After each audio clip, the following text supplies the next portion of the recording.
Guys, and welcome back for another night of 37 Days of Dwarf, day 25. Hope you all are having a wonderful evening tonight.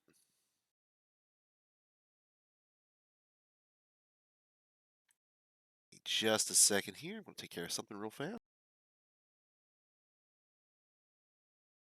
Now, I think that since our last game has already started to do the crashy thing, we're going to cheat a bit here. I am going to create an archival folder and archive all the existing saves.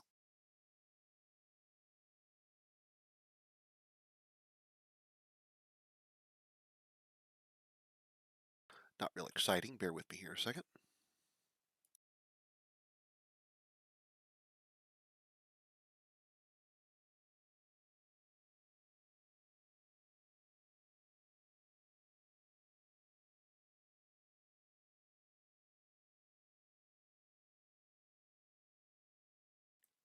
And with them archived, we can start a new one clean on region 1.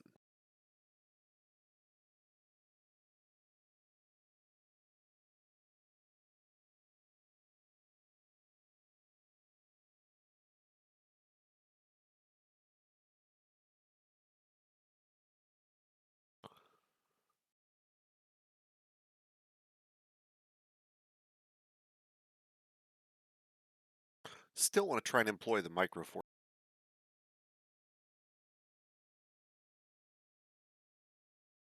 but I'd really kind of like to try and employ that. So we're going to try it again a different way.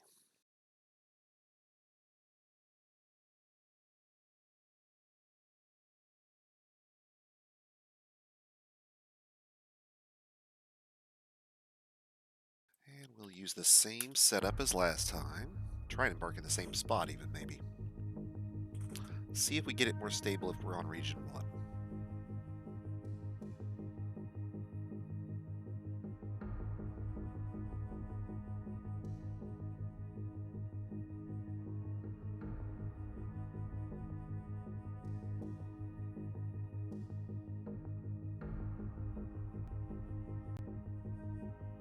"25 days already, guys. Hard to believe, isn't it?"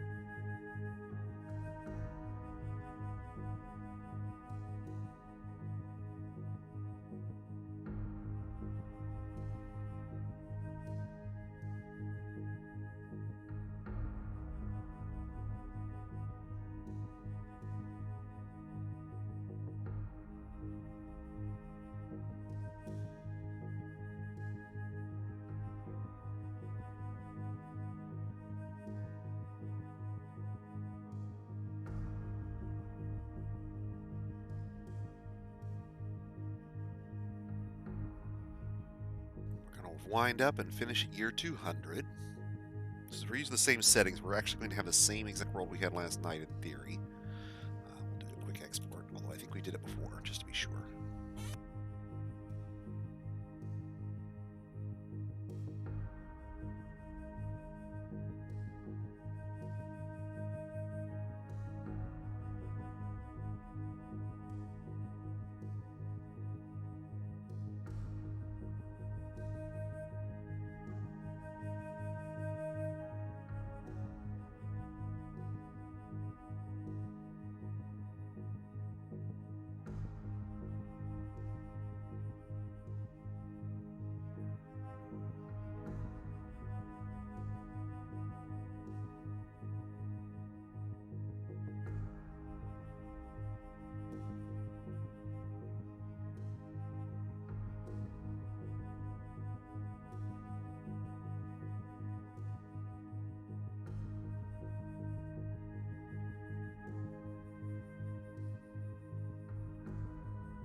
Let's see what we said on here that we want to avoid. Let's change this guy for bituminous coal.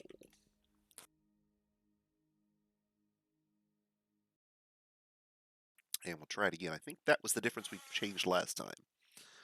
Pretty sure we got 24 world Gentiles. It's funny, you know, I don't really remember exactly which one of these we embarked on, but oh, I'm pretty sure it was right there, but maybe not. Yeah, it's going to be right about that last one, I think, because we were due north of an existing elven settlement. So I'm pretty sure that this was our guy.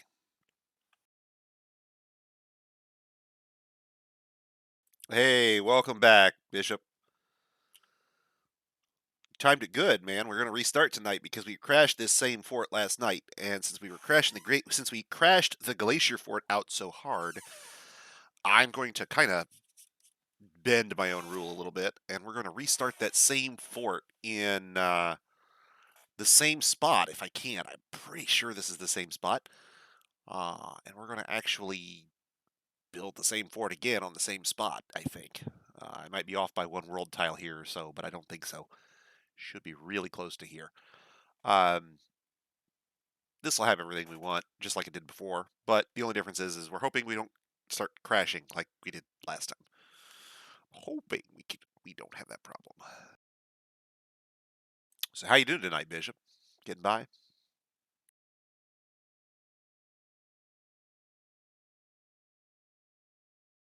Before I embark, is anything anybody wants to see? Questions you want answered?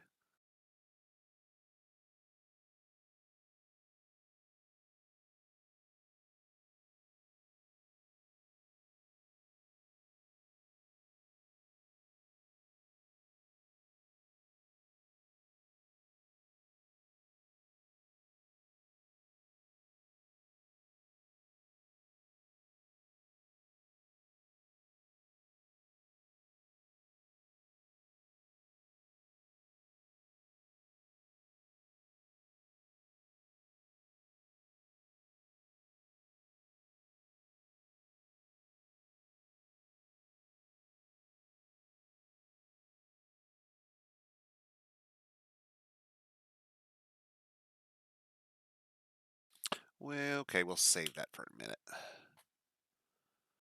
Since it's going to warn us that it's going to fuck up our save, we probably shouldn't do that just yet.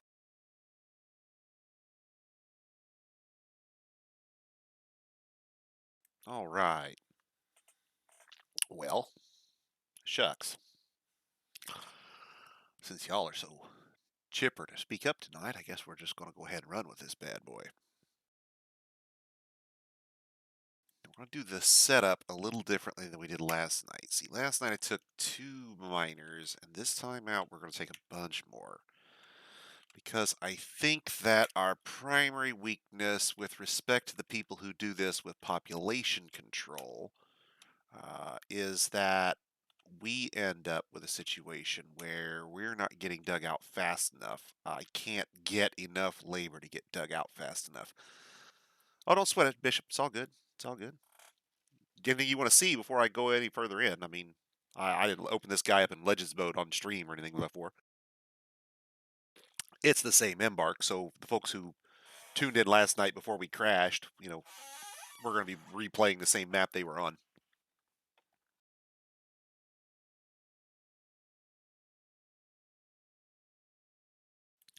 So miner, carpenter, miner.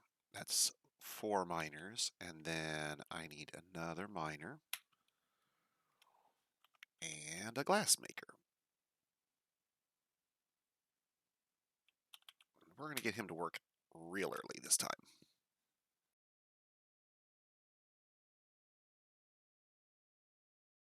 It's all good, boss. It's all good. Now, let's go back over to equipment. And as before, we're getting rid of the axes. We'll keep the drinks.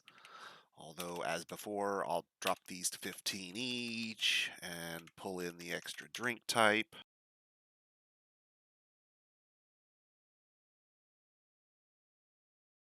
For the extra barrels.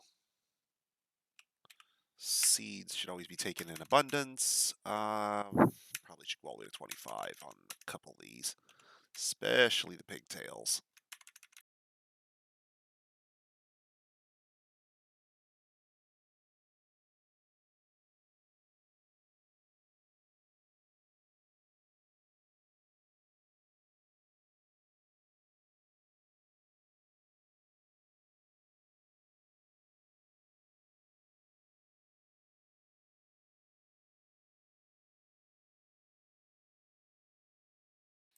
All right, now as before, I love to take the raw materials and build them up on site, so that means malachite, cassiterite, bituminous coal. Who doesn't love bituminous coal, right? That's what I always like to say to right before I'm on the job, bituminous coal. And then my dwarves get the giggles and they start making me bronze. Okay, so 10 of each of those, 10 of the coal. Nice, plenty of fuel. All right, now what do we got left in point? 600. Let's get some dogs. And as before, 2 males just to be sure we can actually breed them when we arrive. I have to take my risks on the sheep and the pigs, but they're usually not a big deal. Dogs, it's important we kind of get started early if we can. Now, we're going to do something slightly different this time out. I'm going to go ahead and take the turkeys. Doing a homework. Been doing a homework. And my homework suggests that I could be incorrect and need to verify something. So we're going to take turkeys instead of the blue peahens this time out. Don't let it be said that I won't consider another alternative.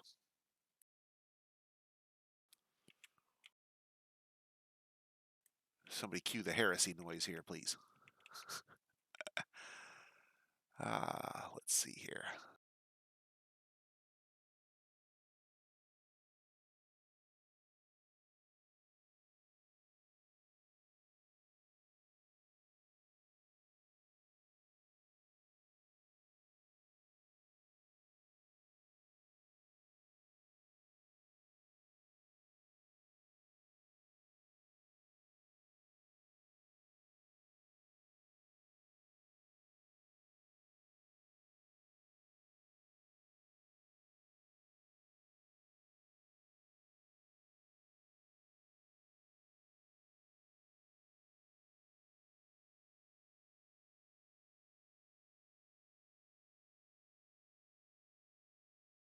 Can you tell I can type well, ladies and gentlemen? Yes, I can. Just not on that half of the keyboard with my left hand while I'm holding onto the mouse with the other hand. Not so good at that. You'd think I'd get better, but you don't use a keyboard that way normally. Oh, I was laughing, Bishop. If you've followed my streams at all, and we both know you have, then you've watched me take peahens over and over again, peacocks over and over again. But I was chancing through the egg production section of the wiki the other day, and one of the things that I thought was slightly incorrect, not completely incorrect, just slightly. Turkeys do take 2 years to come to their full size, but they hit maturity in a year. So they actually become reproductive in maturity in a year. So in terms of butchering them, you're not getting full production out of them at year 1 if you turn their population over like we do. But you are getting the higher egg production. So turkeys become maybe better than the blue peahens and blue peacocks we have taken in the past. Hence, somebody played me the heresy sub, the heresy meme sound, right?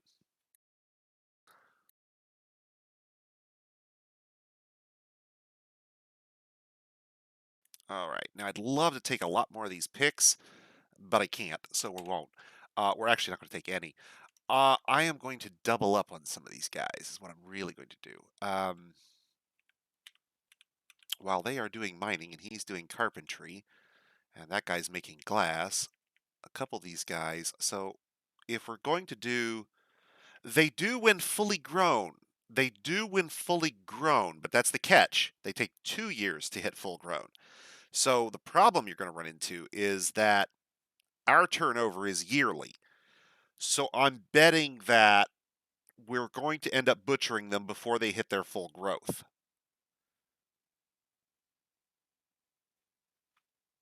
Now, I'm not sure that matters enough to.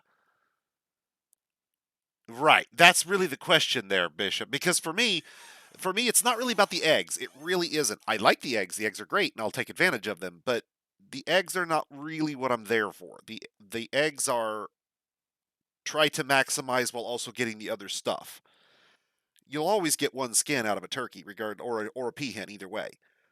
But the meat, I'm not sure if a 1 year turkey is better than a fully grown peahen. That's the rub. I don't know that it matters necessarily at that point.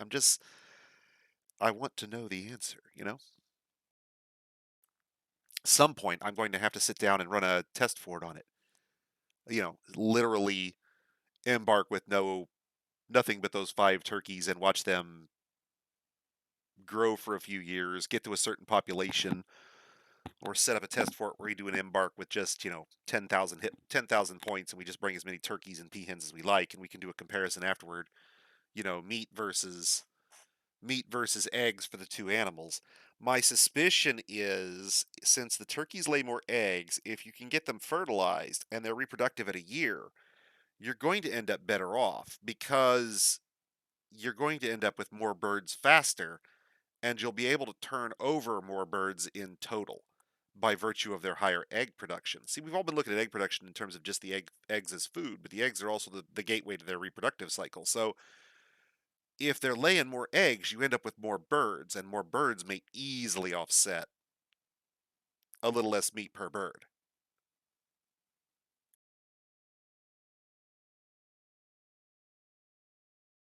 And I think that's the rub that I don't think we've really considered down the path in the past. Because I used to take turkeys, and I started taking blue peahens because of the faster maturity, faster to full grown. But turkeys are reproductively mature at a year. Not full grown, but they're useful for our purposes, making more birds, making more eggs. So, might not be better off to take the peahens after all. That's my thinking. So, since we're doing microforts, each of these guys is also going to do, in addition to mining, some other stoneworking task. Because the engravers, the masons, the stonecrafters, they are all in the same guild. Mining, engraving, stone cutting, and masonry. 4 tasks, 1 guild.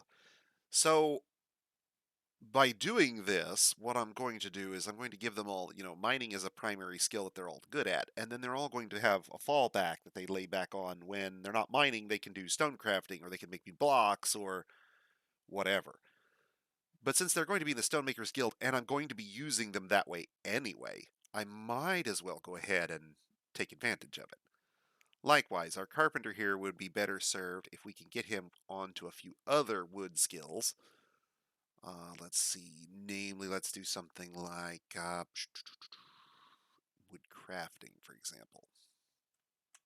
Now, wood crafting isn't particularly valuable on its own, but since this guy's going to be spending time when he's doing skilled labor doing carpentry, and when he's doing unskilled labor, he can fall back on bolts and just crank them out faster because he's got high skill.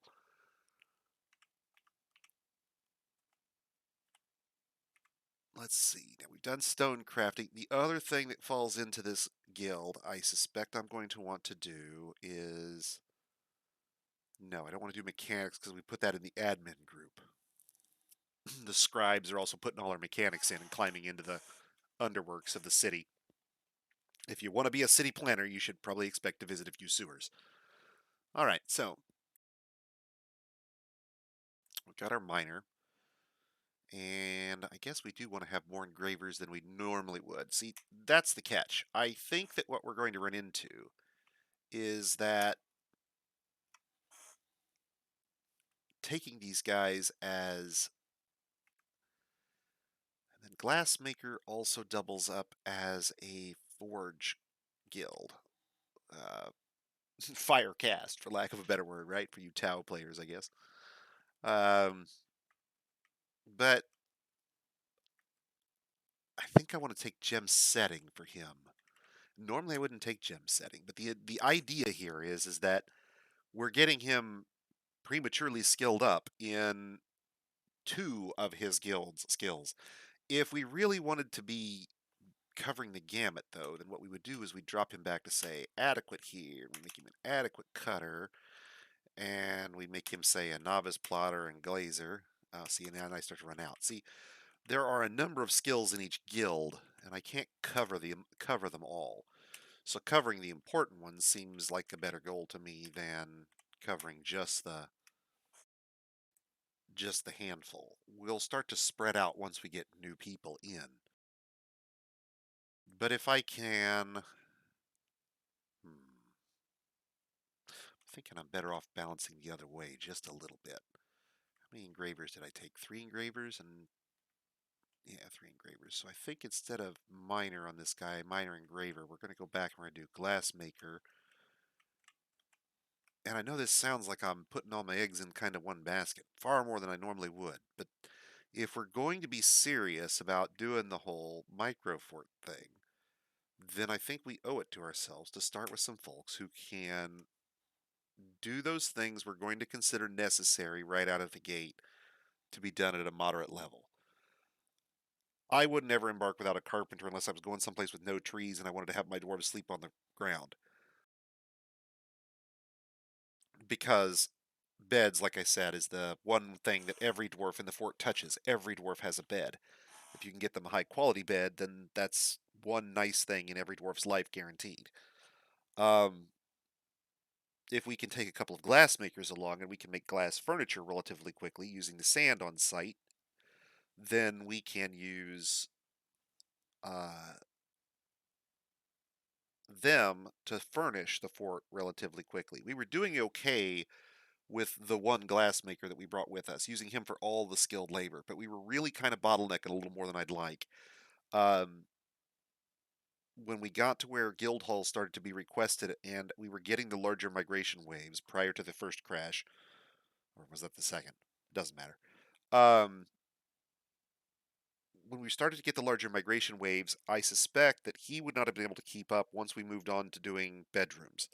Because we're going to run into the issue of now he's doing, instead of 10 or 15 tables for a guild hall, he's now doing 100 cabinets and 100 coffers for everybody, or 200 depending on how late we get to it.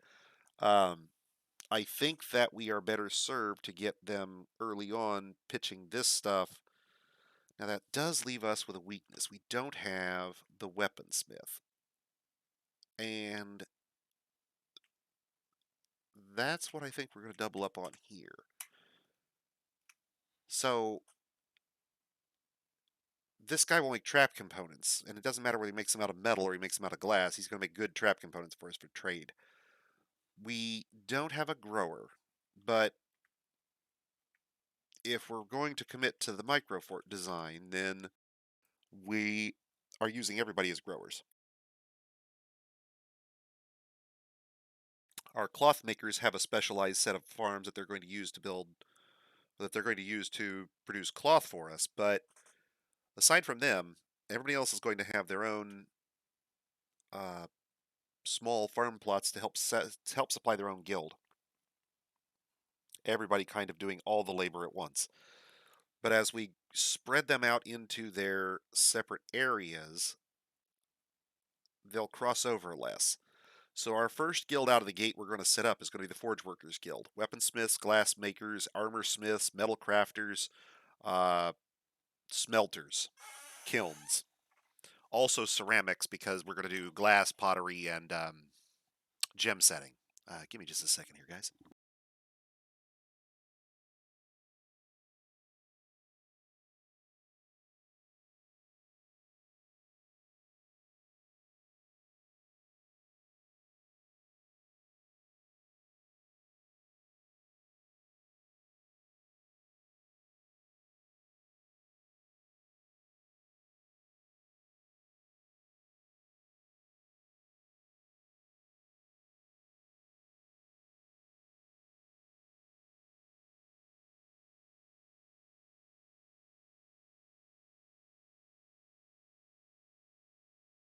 Okay, so that gets us. Let's take stock here before we go any further. one miner engraver, one miner mason, one miner stonecrafter, so 3 miners and one each of the stone skills, a carpenter woodcrafter, a miner engraver, so we've got 2 of those, a weaponsmith glassmaker, and a gem setter glassmaker. Now I could do something different here. I could, instead of doing gem setting, turn around and go, okay, well, we'll just do, say, armor smith or metal crafter, and we could use this guy to crank out our coins. But early on, we could use him to make armor. Now, as the guilds expand, we're going to want to find and maximize some sort of low quality train up item that ideally we can melt back down or sell off or get some value out of as we're training apprentices, so to speak. Because most of our dwarves aren't going to be skilled in 4 or 5 different labors. And we can turn those labors off, but then we run into the issue of not having enough people to do all the different tasks that a guild represents. Even if we divided them out separately, so say weaponsmiths and armorsmiths into a guild, or maybe just the metalsmiths in one guild and the glassmakers in a different guild and the stoneworkers in a different guild, whatever. The tighter you draw that down, you then end up needing more space for all the different temples and taverns. And if you try to have a central temple and tavern, then you're going to end up back in the issue we already ran into, where travel time for all these people to get to the central area. So right out of the gate, we're going to dig down to where we're going to put in our smiths. And the next guild we're going to look at right away is the Clothiers Guild. So guilds, okay, so Bishop, guilds themselves aren't really a problem. We're actually trying something different in terms of design.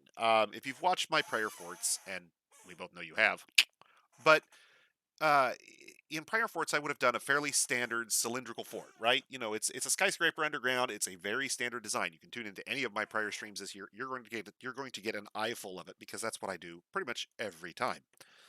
But but someone came to me and they proposed a different design concept, a different paradigm entirely. And they said that part of the problem we run into in our modern forts, yeah, pancake stack, exactly. But part of the problem we run into in the pancake stack is that of transit time. The bedroom level and the dining room level and the or public space level, however you want to think of it, and then the workshop levels are all spread out all over the place. And although that they are vertical, there's still a fair amount of distance between them. And there's a difference in how you and I think of how dwarves do things and how dwarves are actually doing them.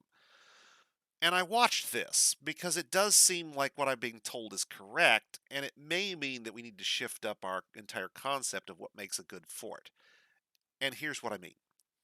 Dwarves do a job for an average time in a month. That is to say, if you took a dwarf's month and you figured out how much time he spends worshipping and how much time he spends eating and how much time he spends drinking, right?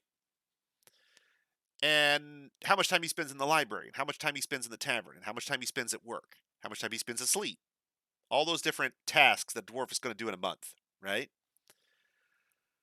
The dwarves will, barring other considerations, do those tasks for that long each month, meaning that if you split them up more finely and you keep them working with a local temple and a local tavern, their transit times drop hugely, and the time on task should be greater while allowing for more free time.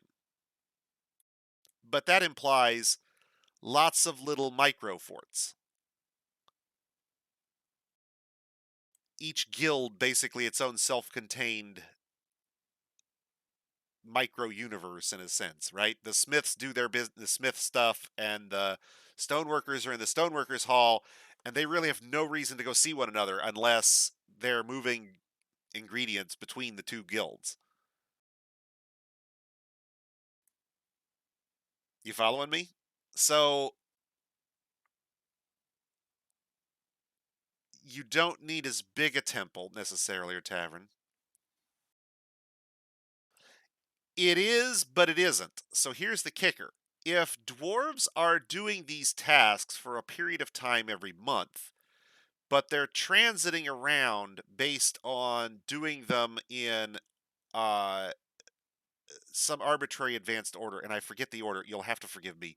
Klinidev kind of wrote it down, but the gist is that they do like their job tasks for a certain number of days a month, and then they go kind of on a break phase where they're doing all the other need tasks. And what we're kind of running into is that a lot of our folks aren't getting either they're not getting time on task or they're not getting time on needs.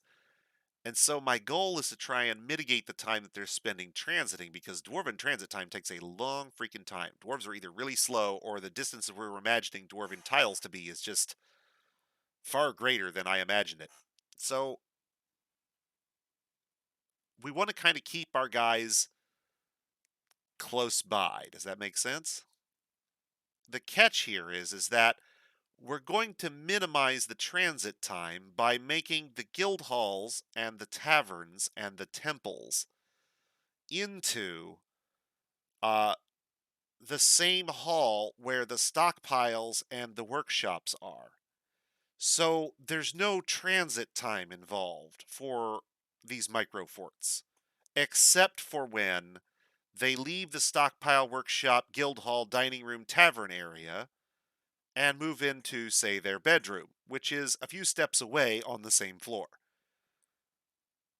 It would actually be further in aggregate in our forts for the bedrooms because you'd have to go down to the bedroom level, and the bedroom levels are so large, even if I use smaller bedroom levels and more of them, to get to the corner bedrooms, for example. You got to look at the degenerate case, right? So the goal here we're looking for, it'll start off looking very similar to our initial forts always. I'm thinking what you'll end up with is we'll start with the pancake stack. And the first floor may be a little weird because we may do the clover leaf like we did last time to get the separated pastures, or I may just try and do a split thing. We'll have to look at it for a minute. We'll figure it out, if you will. But once you get a level or two down into the stones, say, now we're going to have the pancake stack floor with the guild hall, temple, tavern, public spaces for each guild hall, right? And also their workspaces. It all occupies one circle. When you get off work and you want to get a drink, you're literally going from there 5 steps to your guild's drink stockpile, picking up a drink and your mug, having a drink. You're already in the tavern. You're literally walking out to your job's front door and you're walking into the tavern when you do it. At that point, transit time should be limited to filling input stockpiles, moving goods from output stockpiles to somewhere else. And everybody in the fortress is going to be a hauler. So we're trying to spread out the hauling load as well so that haulers aren't overworked at any given point. They get their time on task too. Since there are no dedicated haulers, no dedicated farmers, no dedicated kitchen workers, we're going to have to kind of shuffle labors a little bit. It's going to need more guilds than we're going to have when we start. Because when we start, the basic guilds we're going to have is basically the stone workers and the forge workers, and we've got one woodworker. So right out of the gate, if we're starting with this, we're going to build one guild hall. We can do it for one of the guilds that we have to start off. It makes sense to do it for the forge workers because they're going to need an input stockpile and a whole bunch of other stuff, and we have to consider the additional space for magma stockpiles later. Lastly, we want them fairly high in the fort. Actually, no, I don't think we do. I take it back. When we start moving the magma around manually, we will put up a specialized set of workshops near the sand at that point. That'll be down the road a ways. Okay, we won't worry about that for now. That'll be fine. All right, so let's go back to items. Still got some points to play with. Let's see what we can do. I could take more seeds, probably wouldn't hurt. Last time we started farming very late because I apparently got distracted and forgot that I hadn't built the subterranean farms, so it was probably the end of year one almost before we actually started any subterranean farms. We're not going to do that this time. We'll hit it early, hit it often, and hit it hard because we don't have a dedicated farmer to be reliant upon to pull us out of that pot. So, now that we've done that, we don't have any stone, and we want to take Gabbro. Take a few of those with us. We don't really need any logs. We don't have any silk, I don't think. We should probably take some of that. Let's see. What else do we not have?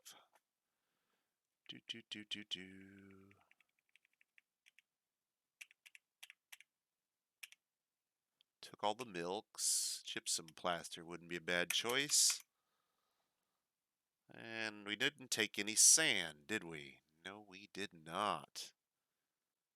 No sand anywhere. It's rough and it gets everywhere, but we do want to take some with us.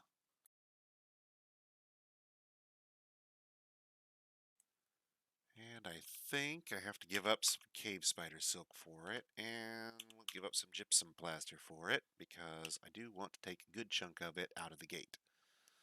Sand is grand. Alright, so that gets our glass worker up and running without having to collect sand initially. Let's run that guy. What are we going to run? Desert Chambers. Now that's pretty good, because we're going to be doing a bunch of stuff with sand. That actually works pretty well. All right. What's our group called? The Amazing Lance. That's not what my wife calls it, but I'll run with it. Okay. This will be our new home. The Wolfmen. Yep, this is definitely the right place. We talked about the Wolfmen when we arrived.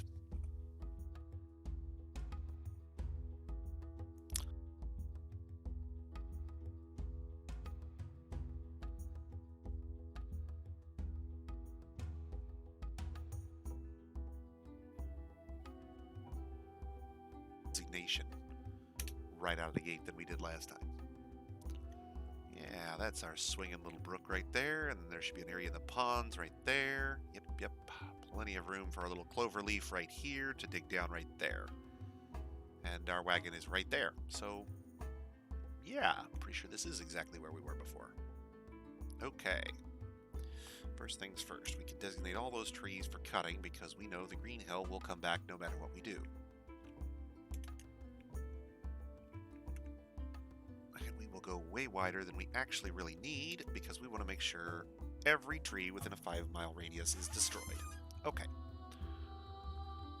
Let's set up auto chop. Let's turn auto chop designate on. Oops, no, undesignate now. I do not. Oh, okay, so you need a specific burrow to do the chopping. Okay, we can do that real quick. That's fine. We will designate.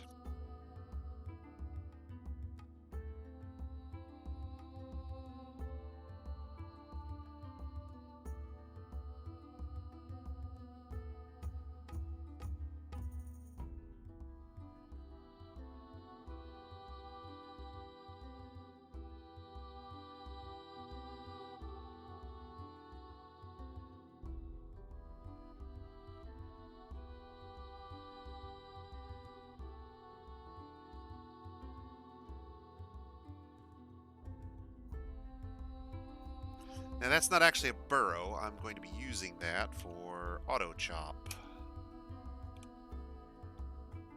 And it will chop in that selected burrow any trees that drop in.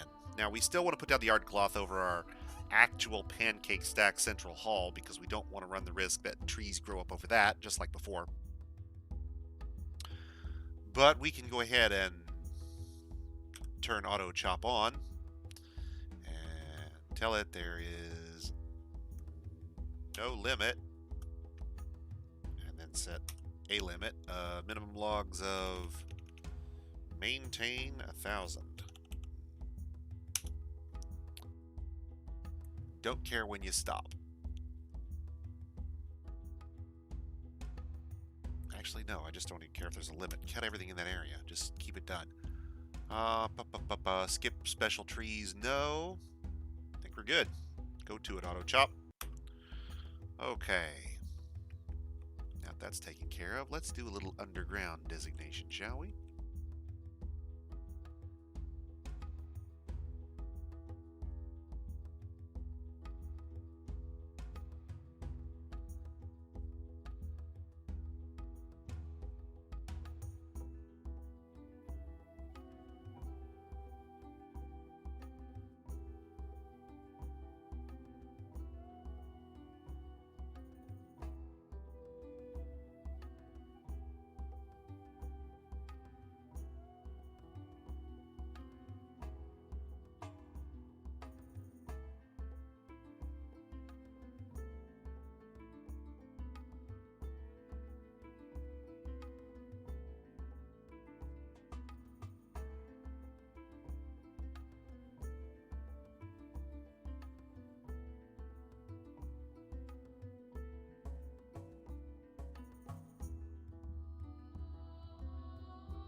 Now that is slightly larger than we would get with a 31 circle. It's about half again here on either one of these out to the side of where we would get with just the 31 circle. So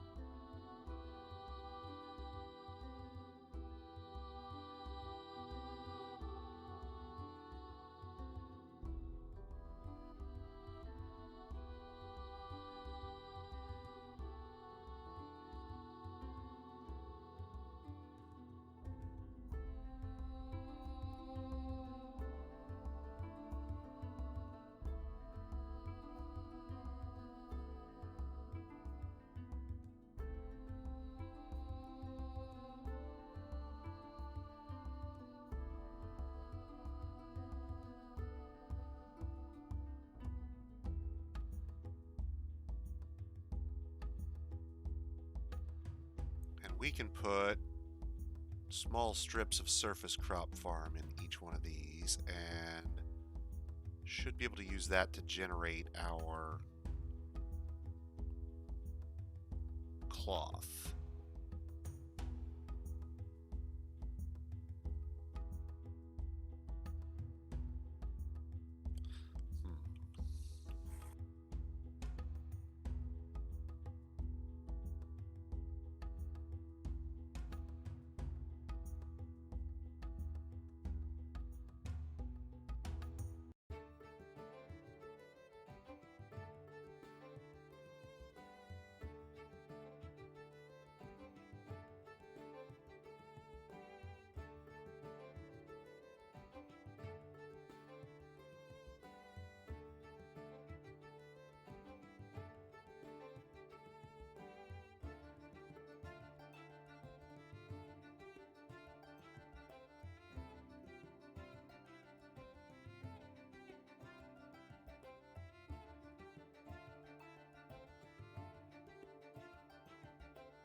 Surface crops grow 4 seasons a year.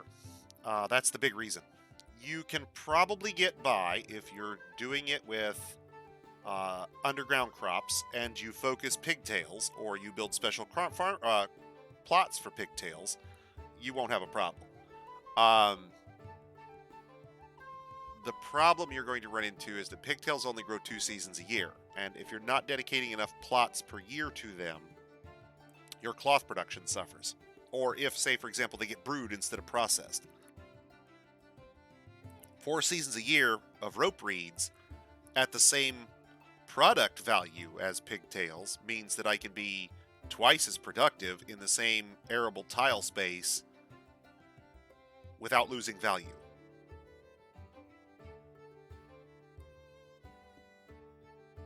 See, that's it. I don't have anything edited here. This is, aside from using DF Hack and Dwarf Therapist, of course, this is vanilla. I'm not doing anything here that's beyond. I haven't edited the raws in any way. I've just loaded my graphics tile set and away we went. Used to be I would have showed players how to edit the raws to eliminate aquifers, and we can discuss making trees, plots year round, but I haven't. The advantage to the clover leaf instead of this is that the central space makes an ideal spot for surface plot farming, and the side clover leaves are more than big enough for separate pastures. Doing this, we get the pasture space, but we're eliminating the space I would normally use for our surface crops. So I think I will probably deviate very slightly from a complete pancake stack, basically. And we will instead do a 15 by cloverleaf.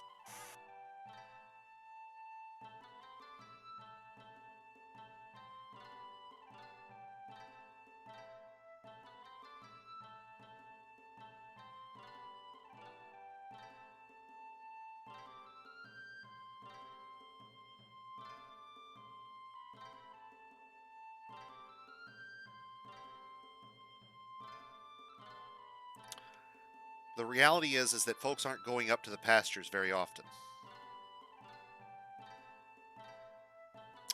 Oh, the only other problem with doing it this way, though, is you're going to run into...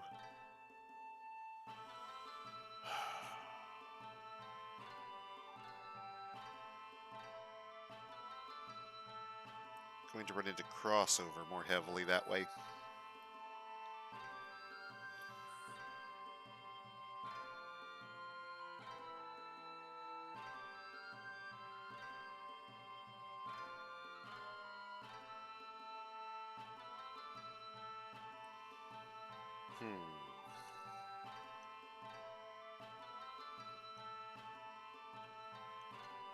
I still think that's right.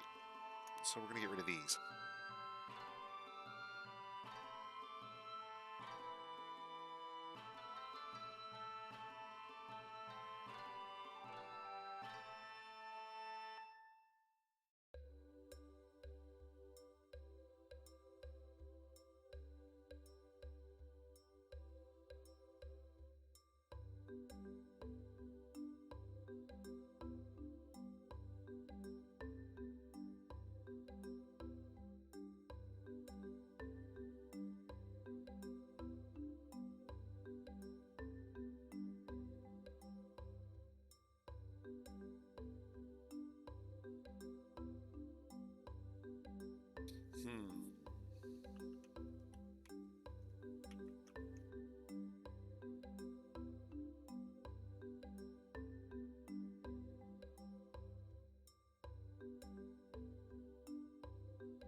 So suppose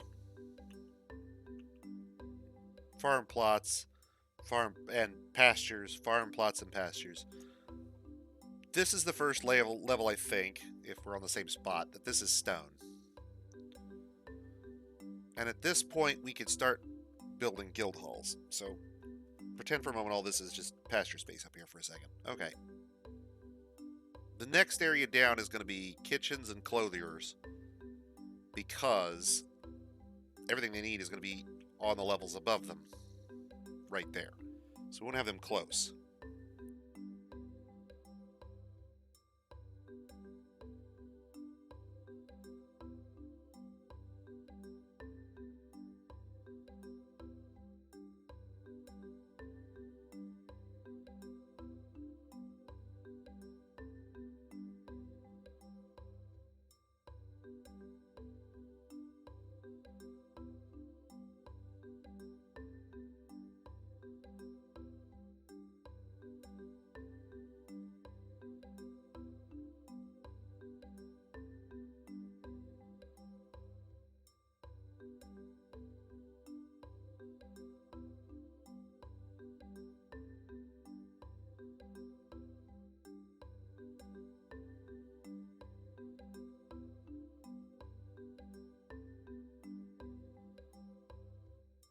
So let's think about this for a minute.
Stone, wood, admin. We gotta get admin in. And then we need to look at how we're going to divide up.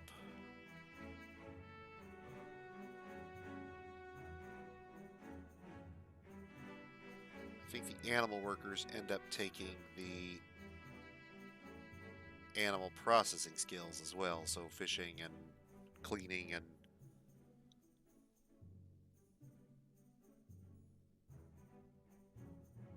the forage workers will take wood burning. Actually, we should give that to the woodworkers because they're going to be around wood anyway. Potash making and lye making are also woodworking skills.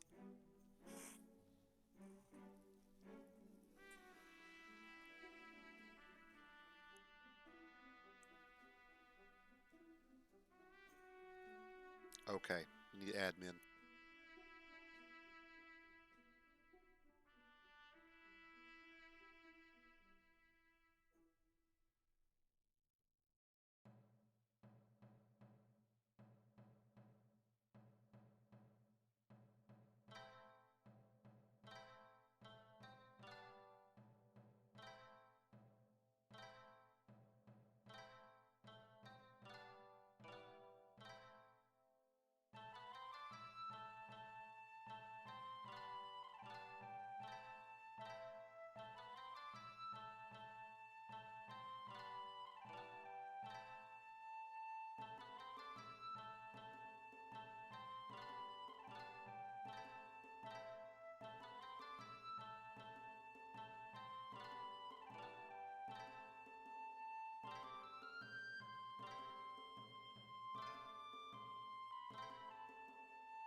And my wondering is whether they're going to get into a situation where they cross over more than they should. Need to move that one up.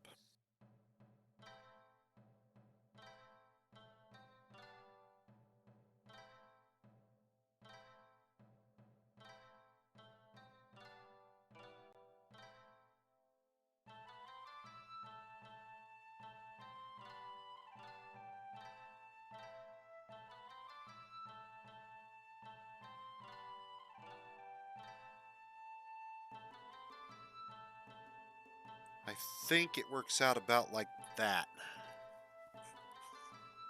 Now, each one of those levels ends up with a central hall that is a guild hall and a tavern and a temple and all these things it needs, and also all of its workshops.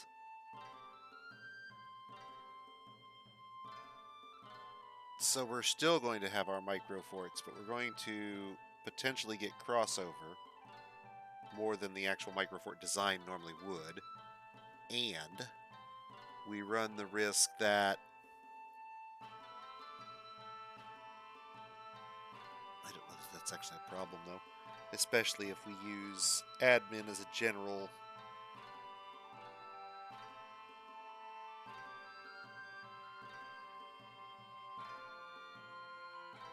I think where we will borrow from this. Okay, so here's what I'm thinking. In order to take advantage of the verticality, we continue to use a pancake stack. But instead of having a dedicated bedroom level, which would necessitate transit from public space to bedrooms and bedrooms to work and all those long travel times. Every level will eventually house its own public spaces and its own farming and whatnot. But in the meantime, the initial first public space will be here, right off where we'll eventually have our entry. And as we spread these out, what we'll end up doing is a concentric ring sort of pattern where the innermost circle is your great hall for your guild, also your temple, your tavern, your dining hall. It's where you're going to spend 90% of your life as a dwarven citizen. Directly above you or below you at any given point are other guilds doing the exact same thing, spending 90% of their time in their particular pancake stack, right?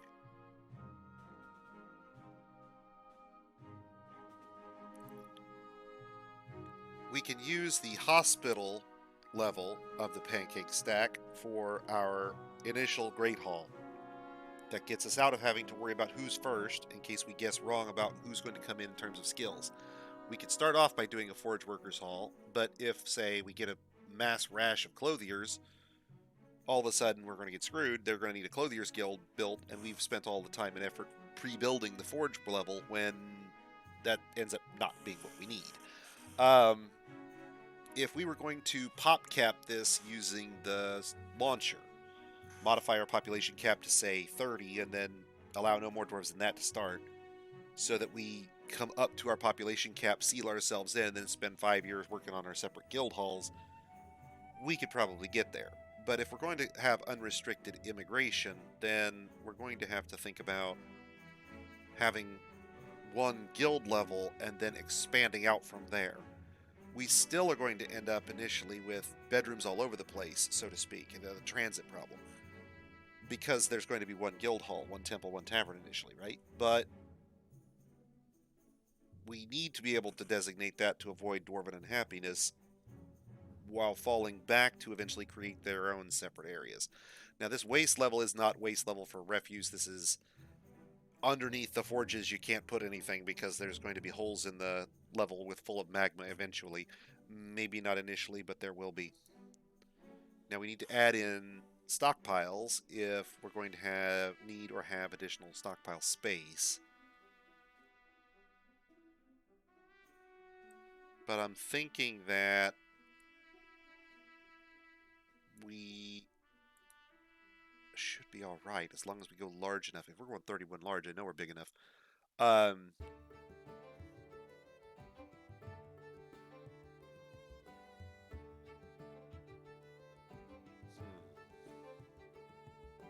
okay, so let's experiment from there.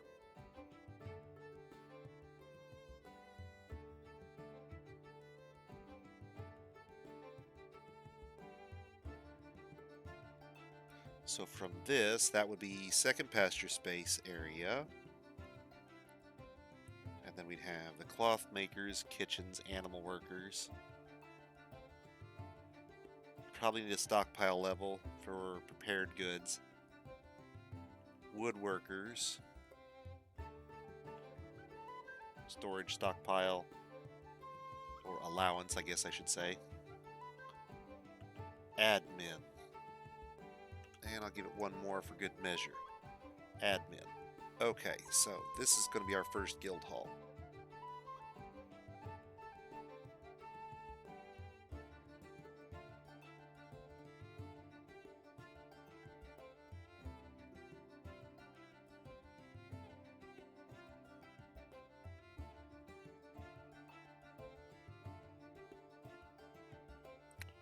Do the prepared drinks stockpile, the prepared food stockpile directly above and below this guy.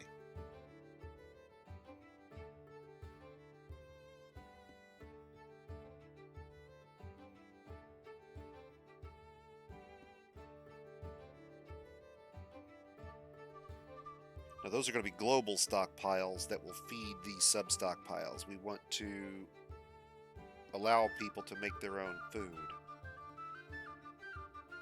But we also want to have the main stockpile that's housing it if their individual stockpiles are not big enough to hold it all.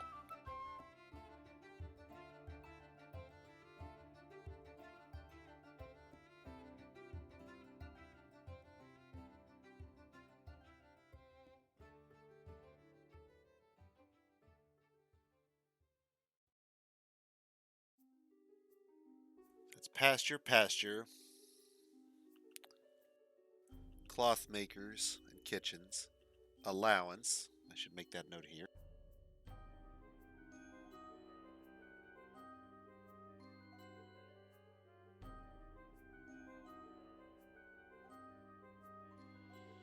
Woodworkers. Prepared food. Off by one there. I need to put admin up here.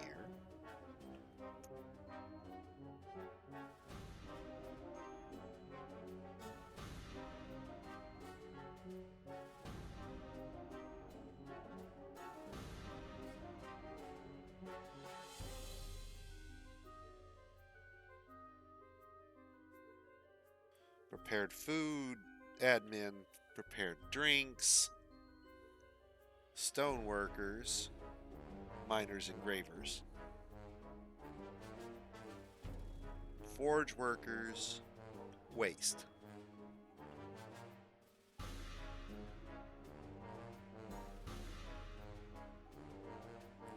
Okay.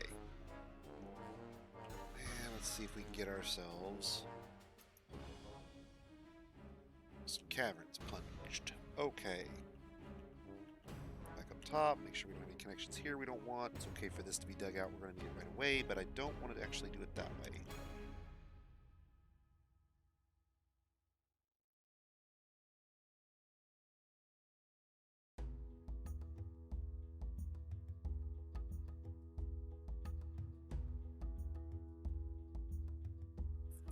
Okay, the first thing we're actually going to make is battle axes. We're going to need to get these trees out of the way. And we're going to have everybody do all the wood cutting. As soon as there's axes made, everybody goes cuts wood. If you're not making tools, you're not smelting ore, you're going to be tree cut. Okay, sorry, Devil. I've been using both my screens here to kind of do this. I apologize for missing chat, guys. I only have the two screens to work with. Doing pretty good. So we restarted on that same site that we had last night. Since we had the crash, I actually archived all the existing saves, blew them all out, and then redid this save again as Region 1. Since we had that crash, I'm hoping we'll get it more stable this time and we'll be able to continue a little longer without crashing. We're crossing our fingers. We employed Auto Chop. I didn't show you that leap before. That's something I forgot to employ previously. We can basically set up a burrow over this area and not add anybody to it and tell it that every tree in that area is automatically to be killed.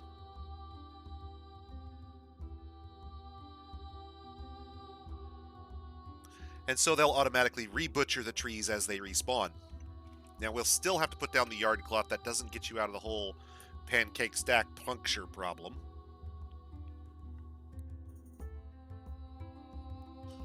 But it should be possible to get everything I think we need in the first 11 floors with fairly compact rooms, I guess you'd say.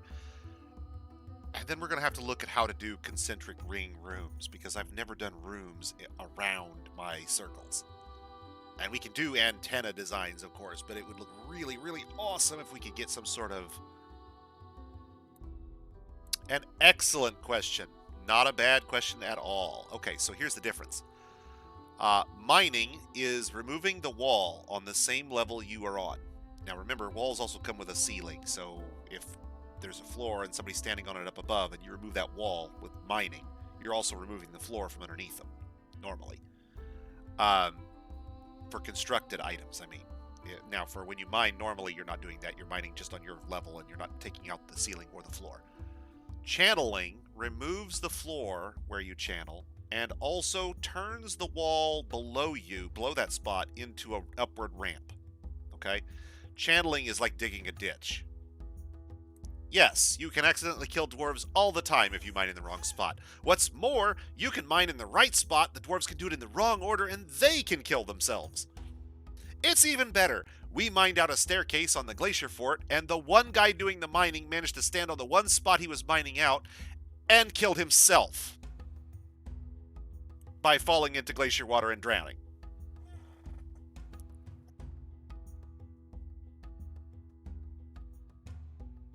You can mitigate dwarven stupidity. You can never entirely eliminate it.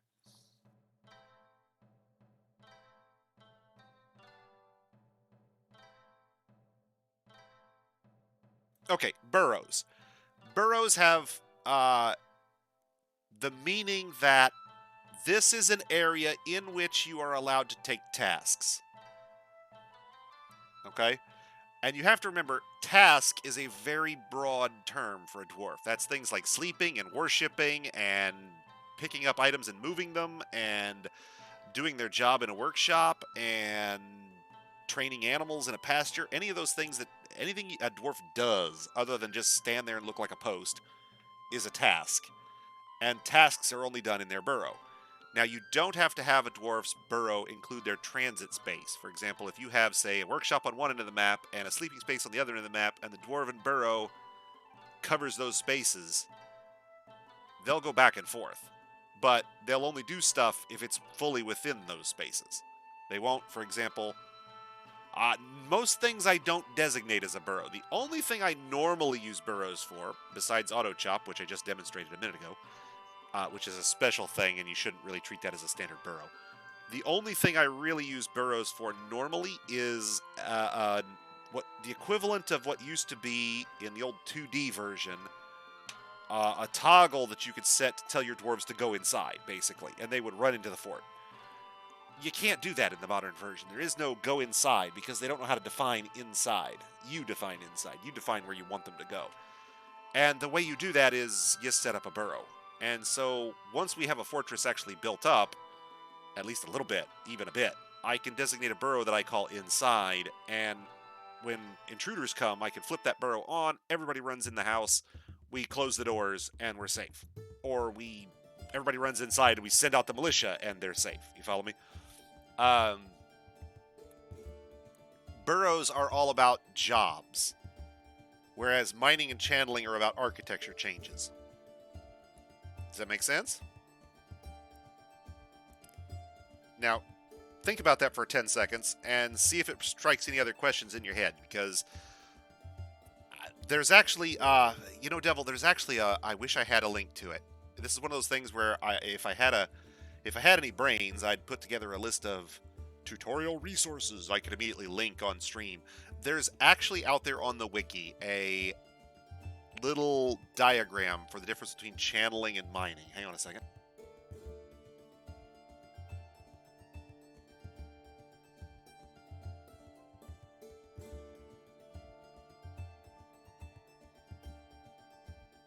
Here we go. This is a good example. All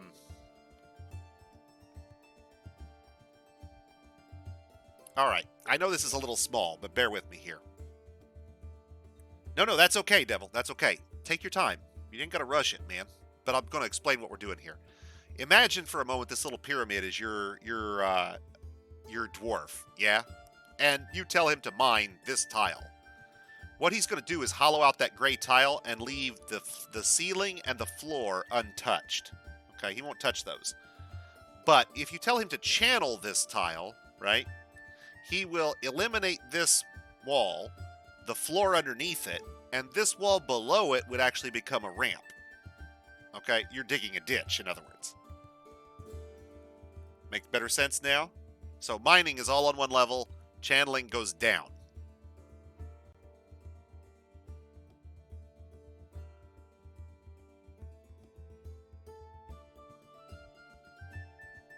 Okay. That's the big one. Neither one is necessarily guaranteed safe unless your dwarves do things right. Typically,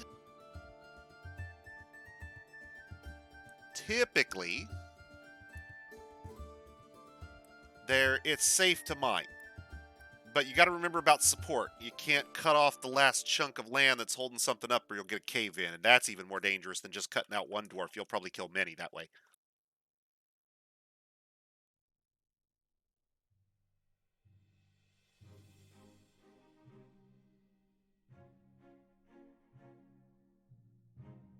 Controlled cave-ins are actually one of the, I won't say best, but most effective means to eliminate a forgotten beast you cannot there's always a method to the madness, man. It's just a question of whether it's a good method or not. I hope that what I show you are at least workable methods, even if they're not necessarily the best methods.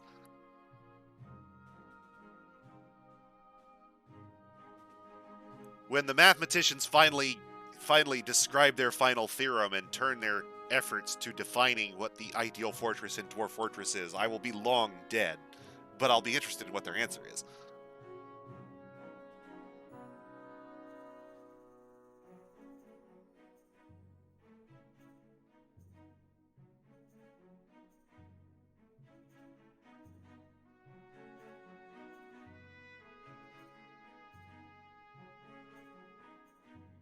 Okay, so now as before, we didn't bring tools with us, so we used a lot more skill points this time. Make no mistake, Devil, I wish not to impugn you. That's right, I wish not to impugn you. You will still fuck up. It's not you. It's not you. I promise. Dwarf Fortress is... how do I put it? I explained to someone that playing the other day that playing a first-person shooter is like learning to operate a drone. Everybody looks at first-person shooters and you think that that's natural movement in terms of, left and right and up and down, and it really isn't. Your fingers doing it is not a natural motion for it. You are driving a drone that roughly approximates to a person. And just like driving any other vehicle, driving a drone of any sort is a practiced skill that you start off knowing nothing about and you have to learn. And that's just a first-person shooter. City builders are probably an order of magnitude more complex than most first-person shooters, and Dwarf Fortress is head and shoulders more complex than most city builders.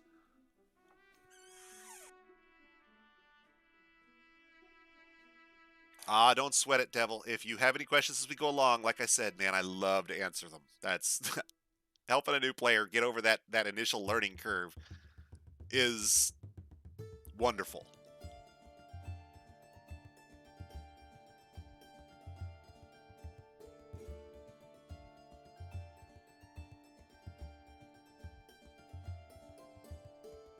Being able to sit down and impart my hobby to you brings me great satisfaction.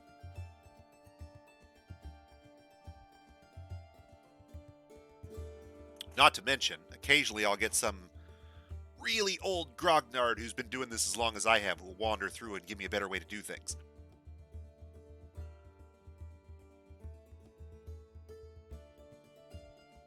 There are probably as many opinions on how to do most things as there are people playing Dwarf Fortress.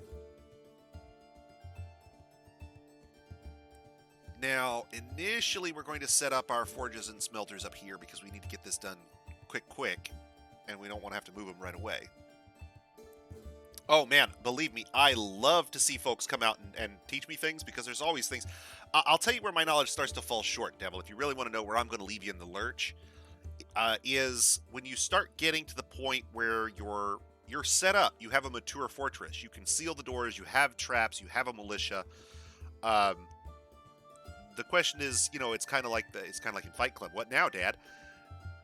The answer is you're going to start dealing with outside entities in terms of sending invasions or raids or messengers or whatever. And that's about the point where my knowledge starts to peter out. I'm really good at getting one fortress solid, up and running however you like it. But I really don't spend much time dealing with the outside world. They send me trade goods, and I use them for resources, but that's about it most of the time. Now, it's one of those points where I need to get two. You understand what I'm saying? That's about where I start to fall off, and that's why I suggest that I'm not really playing this as an expert. I'm playing this as a really advanced intermediate player. Well, that depends on, me, mostly. The typical fort lives about as long as I am interested in it, and then I'm off to do something new. I have compulsory restartitis. I have a tendency to quickly and rapidly play the first 25 hours of a game into the dirt. Restarting to try things, new things, so many times. So many times. I picked up, as an example, let me use a different game for an example. I picked up Total War Warhammer 2 the other day because I was interested in the 4X's interest me, and the unit level, the regiment level tactical combat was kind of neat. there's other games that do that, but and then you put it in the fantasy atmosphere. I'm like, okay, yeah, that's worth a look. But I played probably the first 11 turns as one of the factions 10 or 15 times. The first 10 turns. The first 10 turns. The same battle on turn 1. The same battle on turn 2. The same battle on turn 3. Over and over and over. Just messing with them. Different ways to play them. What happens if I do this? What happens if I do that? Then I went out and looked at a couple of videos on what am I doing wrong. I mean, literally got a blast out of just doing those first 10 turns. I'm weird that way. You'll hear real-time strategy players talk about their perfect build, that pre-designated list of things that they're going to build up right out of the gate to maximize their time advantage, right? Dwarf Fortress kind of has that in a sense. I don't know what the ideal is, but there must be for any given Fort Embark an ideal. That was the first thing that fascinated me about Dwarf Fortress. I was curious what the ideal first move set is. What do you do first? What do you do second? You can go through the quick start guide on the wiki, and it will work. It will get you up and running. But I don't know if it's optimized. And of course, then you start doing things where you're bringing in different fort designs like this, and we're going to really tilt our skills towards one end of the playing field in a sense. Your ideal will shift with that by definition, because while there might be an ideal for this if you're doing it with a standard, and big air quotes on standard set of dwarves and items, the more you deviate from that, the more you're going to shift what that ideal first build will look like, right? There are so many first builds in Dwarf Fortress, I could never play them all. I could entertain some fanciful, completely fictitious notion that I might be able to play all the first, 3 move sets in chess or whatever. No. Speedrunners have to be able to finish something they start.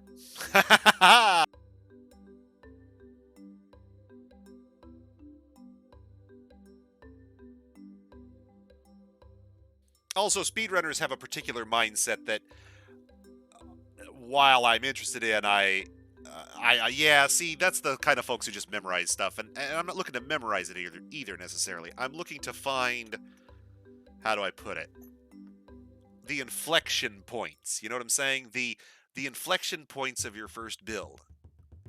What do you have to change, and how much, to need to shift my standard build, as it were? I mean, if you watch my streams for any length, if you go back and you look at my streams from prior years, you're going to find that I have a fairly, I won't say rigid, but a fairly narrow... Yeah, exactly. And then the question is, well,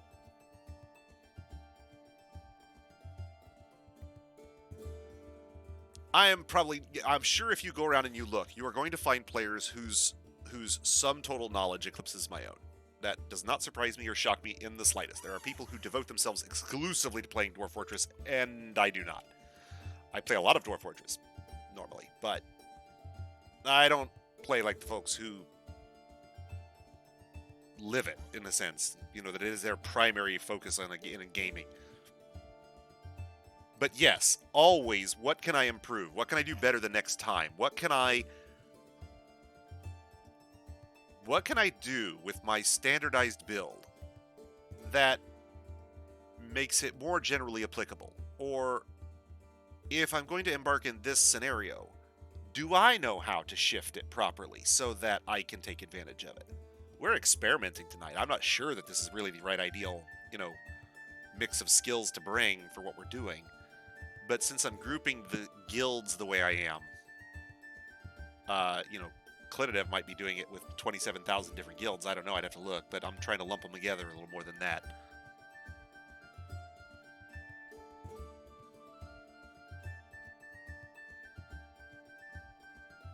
We're still going to have very much the same startup, though, at the end of the day. You know, the whole smelters and coke and make your axes and cut your trees, make your picks to dig the dirt, start with no tools. I haven't changed that here. We're running with that. So, even then, there's a limit to how much my standardized build here shifts up. Well, I would suggest that you're never going to see it all. Dwarf Fortress's randomness and the ability for it to mix and match certain things, you're never going to see it all. And some things are going to differ map to map, forbidden beast to forbidden beast.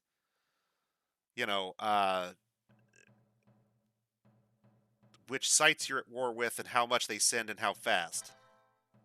There are too many variables to play them all exactly the same.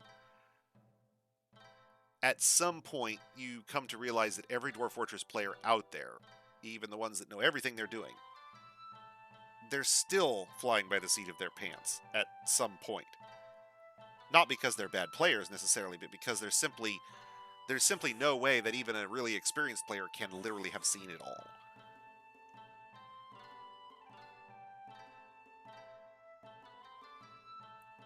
Seen enough, yeah. My favorite fight. My favorite fight was the one we did a few years ago on stream. Oh, I have no idea what the folks who are playing this as their solitary game focus, and there are folks that do. I have no idea what they're doing. Some of them are doing things where they run. So, when I reference pop cap, you can actually come out here and change the max pop to, say, 10 right out of the gate. And you'll get a couple of migrants right away, but you won't get many. And then you'll stop. They won't come. You can set it for 20 or 30 or 50 or whatever you like. And you can run that at that pop cap for as long as you want. Start out with a fortress of no more than 20 dwarves, and these guys are going to be my first guild. They are all miners, okay, for example. And you dig out the next guild with those 10 dwarves. Everything they need is in the fort. You don't have any migrants coming, so you don't have to worry about additional population. You don't have to worry about anything other than making sure these dwarves can feed themselves, clothe themselves, and get a little time with one another to make their babies and make their friends. And then you dig out the next guild, and you let in 10 more people, and you put them in the second guild. And they become the Stoneworkers Guild, or the Forge Workers Guild, or the Metal Workers Guild. Depending on how you divided it up, you could have one each for each of Dwarf Fortress's guilds, and there's probably like 40. We are still doing it with the full-on pop cap. We're doing it unrestricted, just like always. But I'm going to try and bend my design towards that. Do you understand what I'm saying?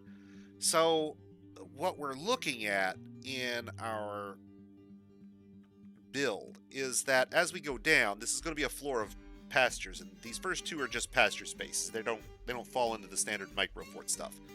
The Clothiers Guild right down below that is going to use these pasture spaces for leather and cloth plants.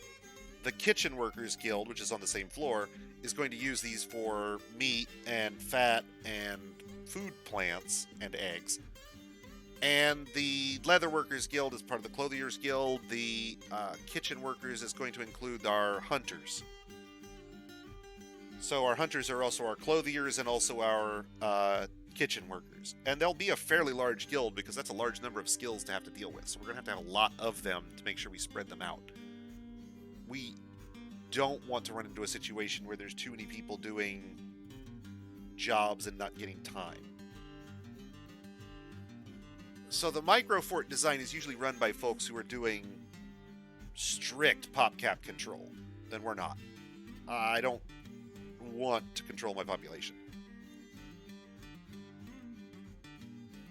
Oh, devil. Okay, so what if I told you, hold that thought.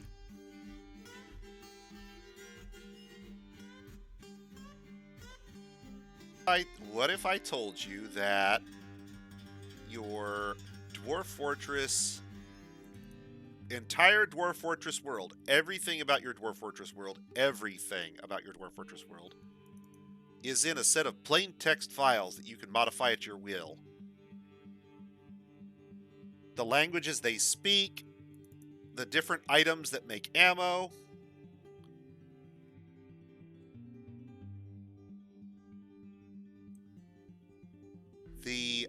Let's see.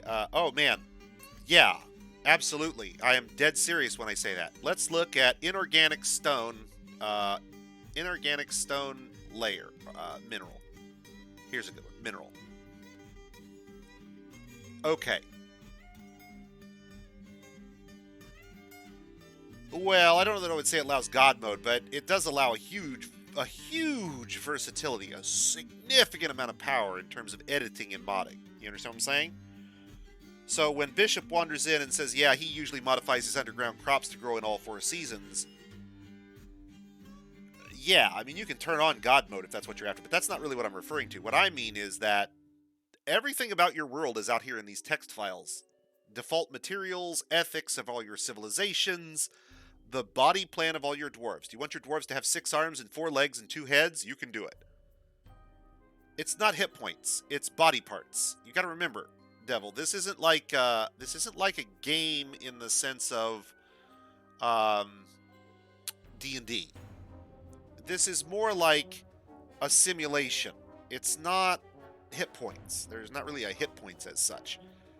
Toady is actually simulating like the literal physics of combat. You see this impact strain, compressive yield, tensile yield, torsion yield, shear yield, bending yield. These are the things you do to materials that cause them to bend or break. Torsion is where you twist it. Shear is where you catch it between 2 things and snap it off. Tensile strength is bend. Compressive is what happens when you compress it. Impact yield is what happens when you take it and strike it on something. Yeah? Sharpness. Exactly. Sharpness. Can it hold an edge? You know, these are different between, say, silver and copper and gold, or galena and malachite. You see what I'm saying? All these materials are different. They have different melting points. They have impact yield would be like a sword striking a door frame. What happens to the sword? What happens to the door frame? That's impact. Tensile yield is like if you stretch it, I want to say. Compressive yield is if you compress it. Torsion is if you twist it. Shear is if you like a pair of scissors shears something. It's caught between 2 things and it's being like severed.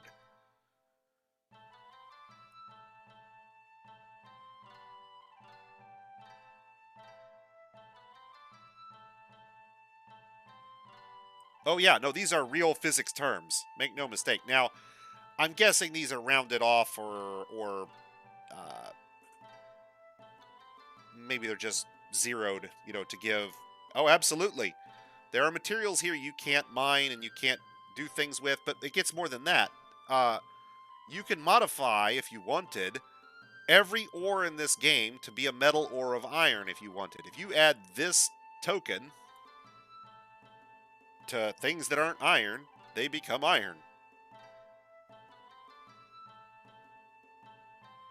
Everything is based on these text tokens. Limonite is on our site. It's the iron ore we're going to melt down. Every time we melt it down, you have a 100% chance to get you have a 100% chance to make iron. Limonite has a material value of 8.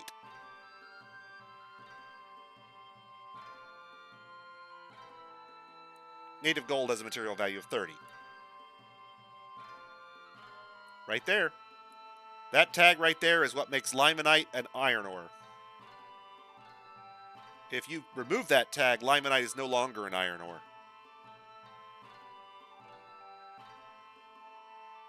This is what tells it that this is gold ore, or silver ore, or copper ore. When we bring malachite, the reason it works as a copper ore is that tag right there.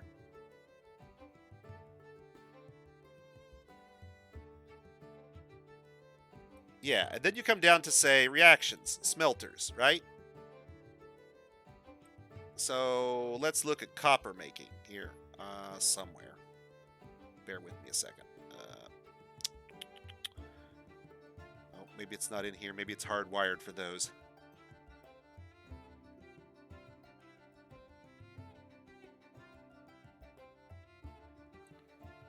Clay statues, clay crafts, glazing, oil, honeycomb. This is all the reactions you can do in all the workshops, right?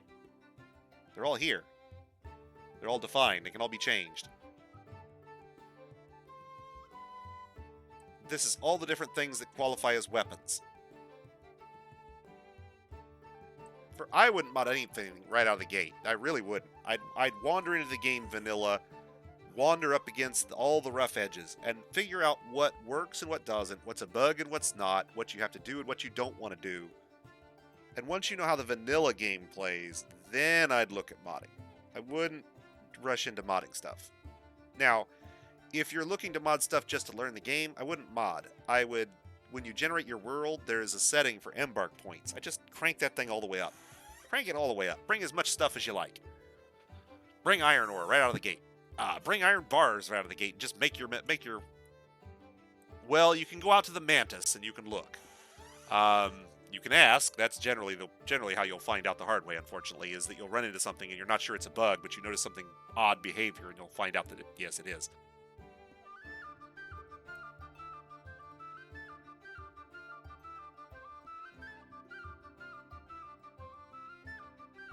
I have done all of those mods that Bishop is mentioning there. I have made underground crops grow in all 4 seasons. I have made all clays act like fire clay, and I have made all soils act as both sand and clay. That way I always have sand and clay on every site. You don't have to import them. That's...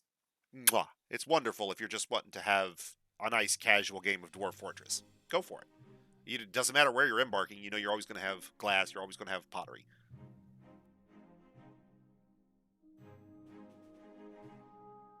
If you wanted to do it in easy mode, you could go a step further and make all the ores also provide iron. And it doesn't matter whether it's also gold or silver, you also get iron with it. You know what I'm saying? At that point, you're guaranteed to have iron, at least as a weaponable metal, everywhere.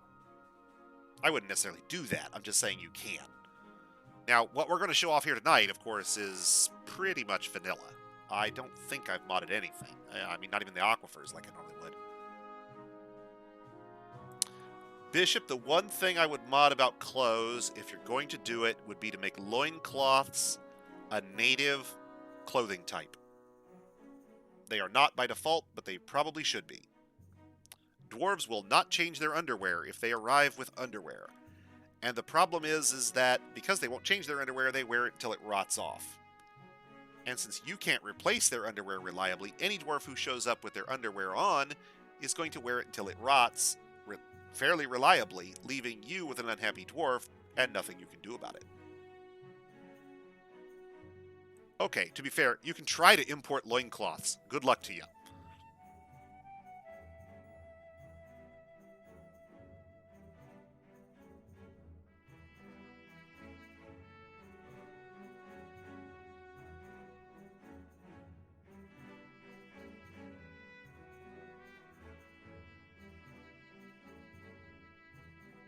You can, Bishop, but it requires a uniform, I think.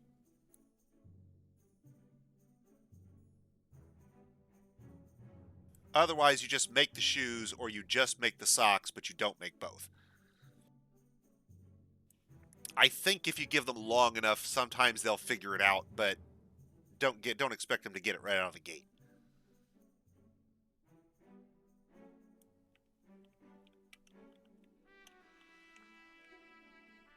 Okay, we've got our workshop. Let's get our smelter.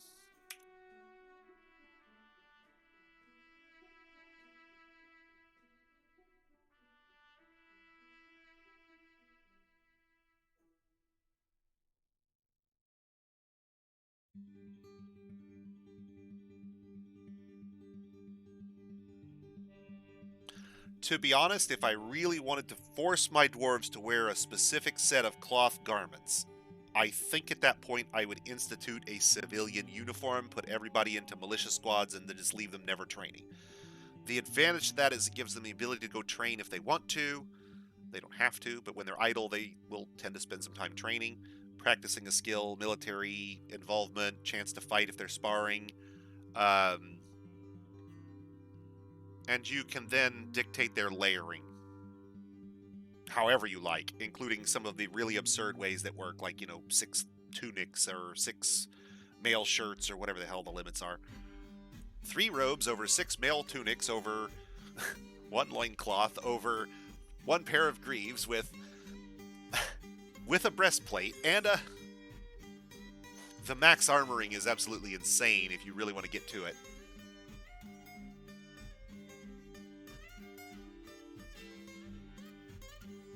I'm wagering that if you have an abundance of socks early on, when your dwarves wear out, they will do it correctly. But you'll have to have an abundance of socks so nobody runs out of socks, and an abundance of shoes so nobody runs out of shoes, and they should figure it out, I think. But, no promises that if they have shoes to start with, they don't grab a shoe to replace it. You know what I'm saying? You generally just make one item, I think. For your military, sure, but they're going to be wearing high boots, so they're not going to need. The other thing you run into, of course, is that if this armor was at all real, our dwarves would be entirely uncomfortable. Can you imagine wearing chainmail with nothing under it? Holy hells. I have testicles, and I don't even want to think about wearing chainmail with nothing under it.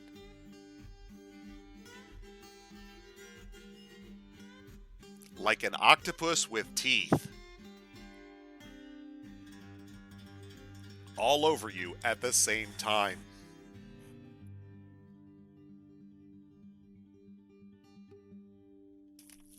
And getting them to wear it over their clothing is not necessarily reliable either.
I'm not sure. I'd have to look at it.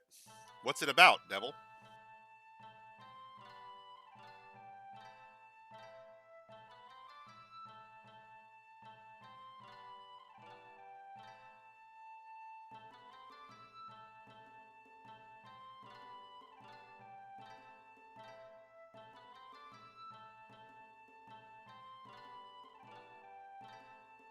The catch, Bishop, is that RimWorld drops some things below the level of the simulation, and Dwarf Fortress generally doesn't. At least not until you get right down into the weeds of the math of things. Then it does. But what I mean by that is if a pawn in RimWorld needs to put something on, and it goes under the current garment he's wearing, I don't know that he actually has to take it off.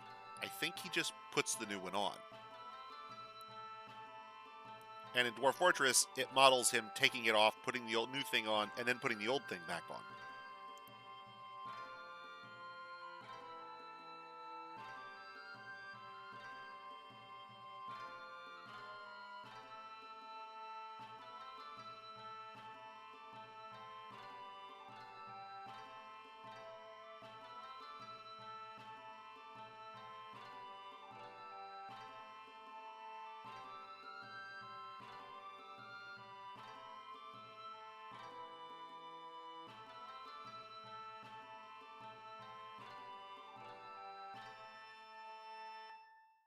Well, they won't do it reliably is the catch. I believe the problem is the AI only wants to put something on their feet when they don't have anything on their feet. And they basically choose an item and put it on without consideration of whether there might be another item. You follow me? That's the AI, it's not you. The catch is Toadie's got the mechanics in there to simulate all of that, but the AI doesn't actually follow through with the motions properly. Make sense?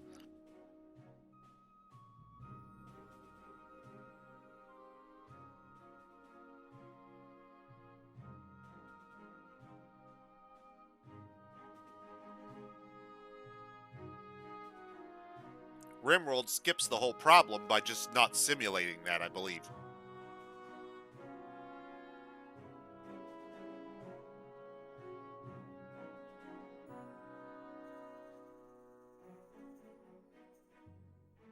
RimWorld treats it like slots. They put a slot on, they take a slot off. It doesn't matter whether the slot is over or under or nobody cares.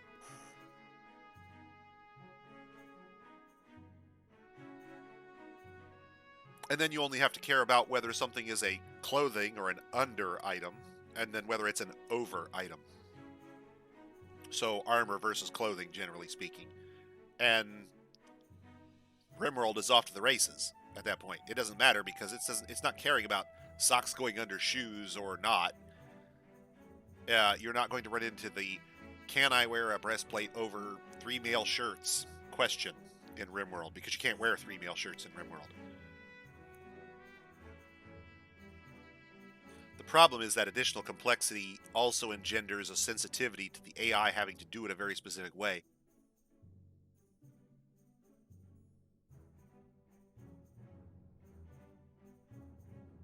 Oh, ma'am. Oh, ma'am. Preach it to the choir, boss. I am right there with you. Right there with you.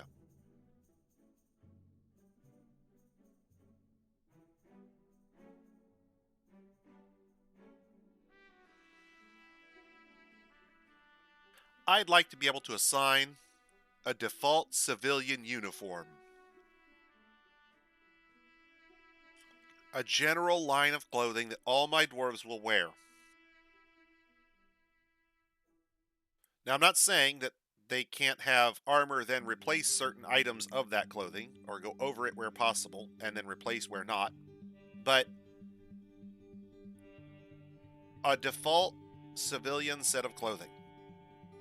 I'd like that mining, woodcutting, and hunting were reduced to do you have the item rather than a uniform. Because the way the game treats them currently, they are a uniform. And if your miners, woodcutters, and hunters are in the militia, they have to have 2 of the tool they use, one to fight with, and one to mine or hunt or... You can color clothing. You can dye clothing. Yes, you can. And if you want to have your dwarves wearing dyed particular, if you want to have squads wearing particular colors of clothing, oh son, you are in for a treat in terms of the things you are going to have to dance through. Every plant produces its own dye. Or every dye plant, I guess. When you say change it, what do you mean?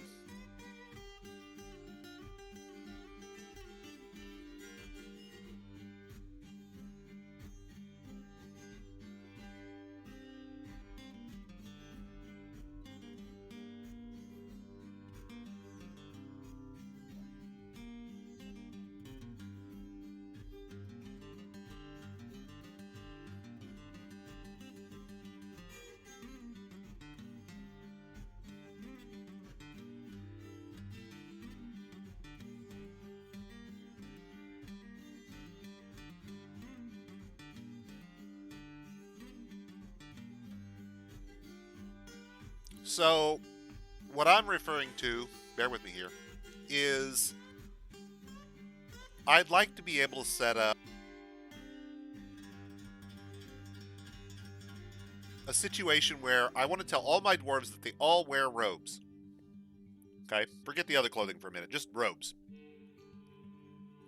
Robes have really good coverage. They cover, like, the arms and the legs and everything. But,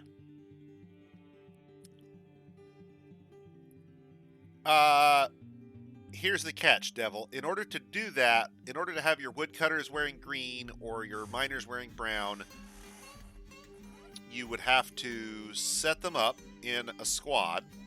Currently, you'd have to set them up in a squad, assign the squad a uniform, and make the uniform the clothing that you wanted them to wear.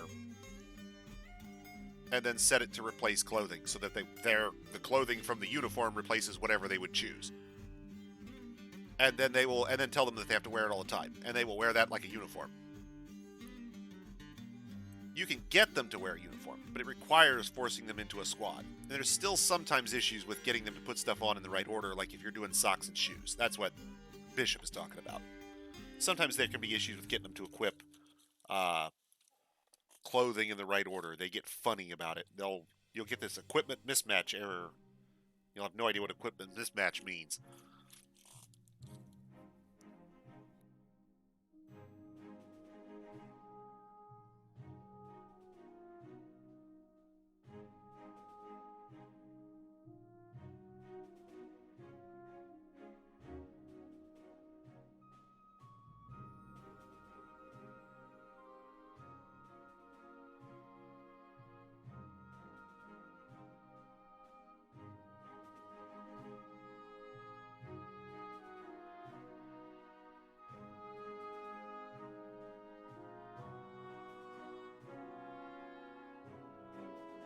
There is no way to force a standard civilian dwarf, i.e. not someone in the militia, to wear whatever you want.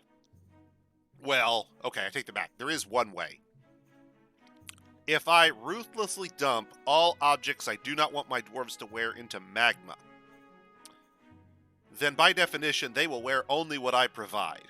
And if I provide only what I want them to wear, they will wear exactly what I want them to wear because there won't be anything else in the fortress. Wear what I tell you, or go naked, and dwarves don't do naked.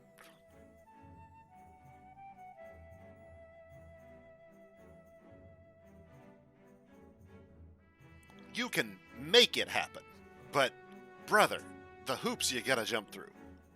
I'm not sure it's worth that. Manufacture what you want them to wear in large quantity. Let them wear whatever else they want along the way until it rots, and you'll be fine. Normally. You'll still see the occasional equipment mismatch because of shoes and socks versus...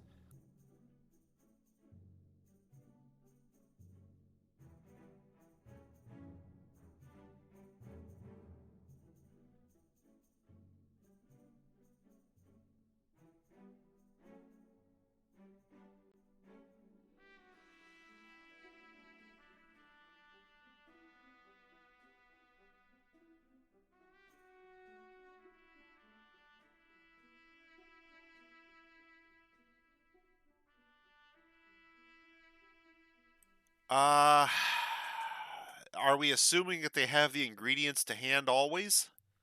Or are you asking what is the hardest thing to acquire the ingredients to do in large enough quantity to get good at it?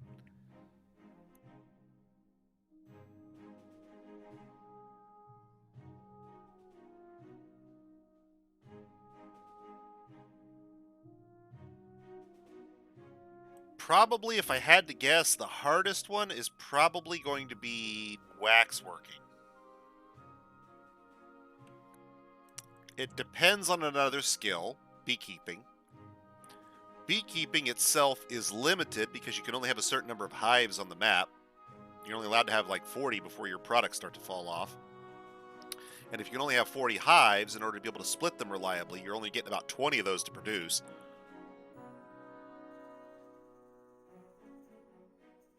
And each one of those is only getting you about, what, 20, honeycombs or whatever to press into wax. So you're only getting 20 wax to make into items per harvest. No, you're limited to your map, and your map can never have more than 40. Well, I mean, it can have more than 40, but there's always you get the soft cap at 40, and you get the hard cap at 60. And when I say hard cap, I mean all your hives shut down. You don't produce anymore. The soft cap is everything produces less, and the hard cap is you don't produce.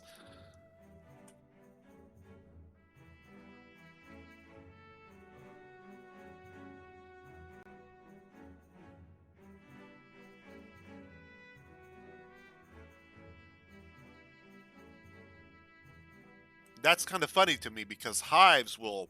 Oh my god.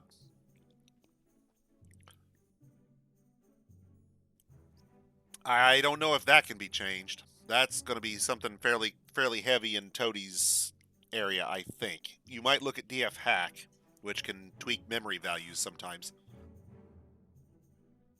It's possible DF hack will allow you to change how many uh,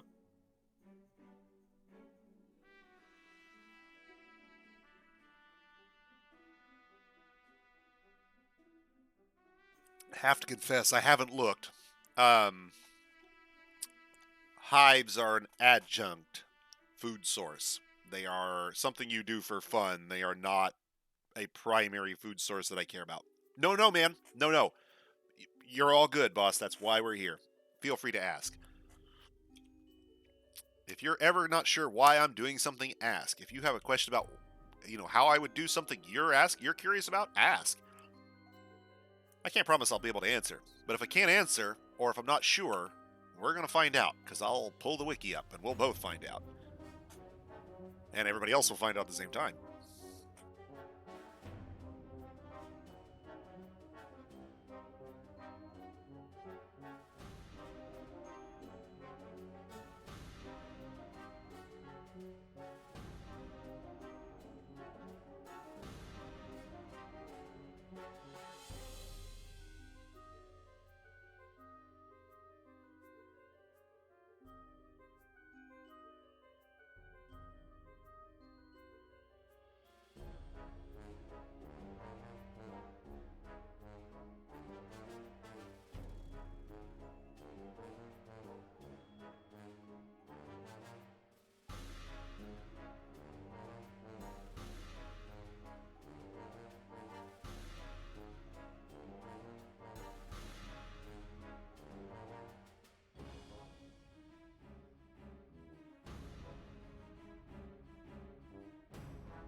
Partly a me thing because I don't want to lose focus on what I'm doing. And idle dwarves are a blessing and a curse. Give me 1 second here. I gotta do one thing and I'll be right back.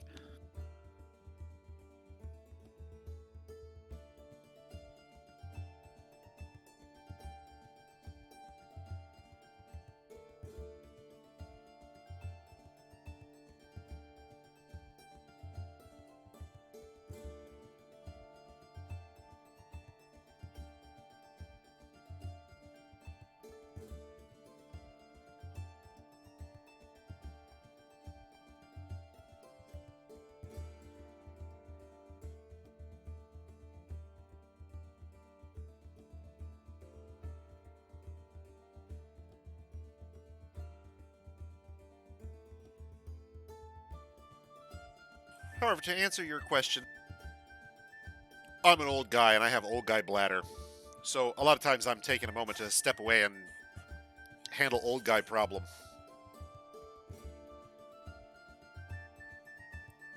The real answer to your question, though, in this case, is early on, I will keep my dwarves occupied pretty much as possible because I want to make sure that I'm getting these first few very crucial things done as fast as I can. We could set up a temporary meeting area here and make a temporary temple here and make a temporary tavern here and go, look, guys, it's Wagon Temple and Wagon Tavern. And Yeah, you can. But I'd rather get them underground. I don't want them idling around doing those things if I can get them on task. Now, you can't do that long term. You cannot run dwarves like that 24/7 forever. It's already been about 6 days since we arrived. They're getting ready to get their first battle axes so we can get ready to cut these first trees so we can get ready to make this first picks. Our metalsmith is going to continue to work. And as he finishes up these tasks, producing these bronze bars and coke into axes, you're going to start to see the other guys stop being idle, pick up an axe, and start working. One of these guys has furnace operation, and he may do both. We'll see. But already, here's our first guy cutting trees, and they're just going to sweep through here and cut trees, and that's what I want. I want all these trees on the ground. Our carpenter can use them, but that's initially I'm not worried about that. Initially, I want trees cut because I want to have no risk that they're above us. If we can get 4 guys cutting trees, we'll burn through them. Coke as in coal. Coal is like the ore of coke. That's how I would think of it, because the process for producing coke is basically that of producing bars of ore into steel or ore into iron.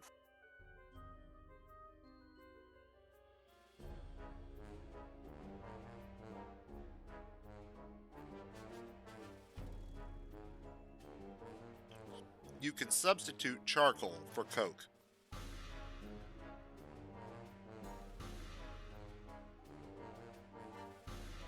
Since technically you can burn wood to get fuel to run a smelter.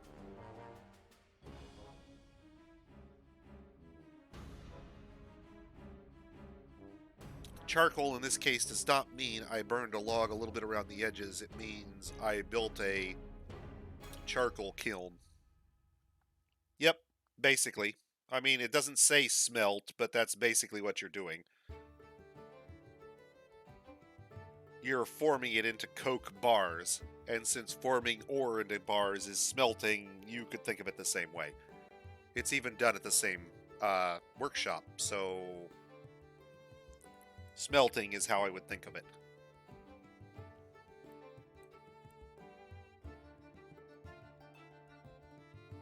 Okay, and now you'll notice we have no idle dwarves. Everybody is working frantically around the clock. Coke is found below ground. It's found as coal and made into coke.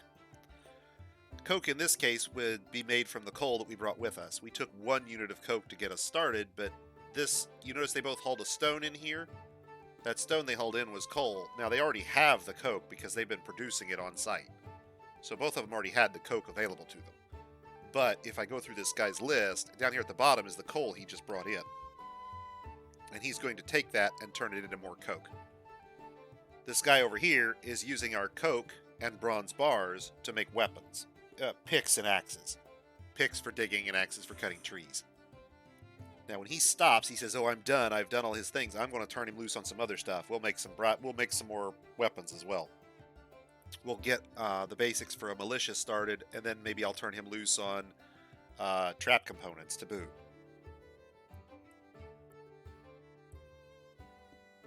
Normally, I don't go into making a lot of stuff, but it's going to take us a minute to cut all these trees because we're in the swamp.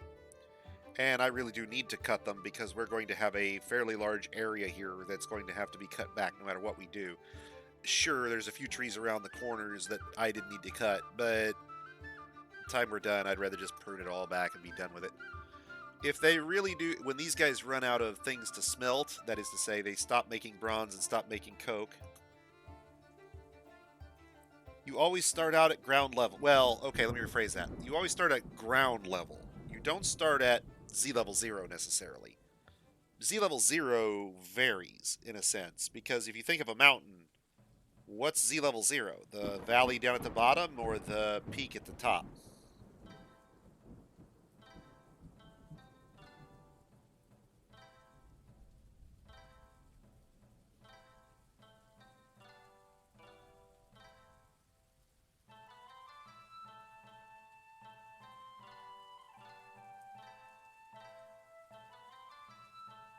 We're always at Z level 0, but we're at 141 Z levels.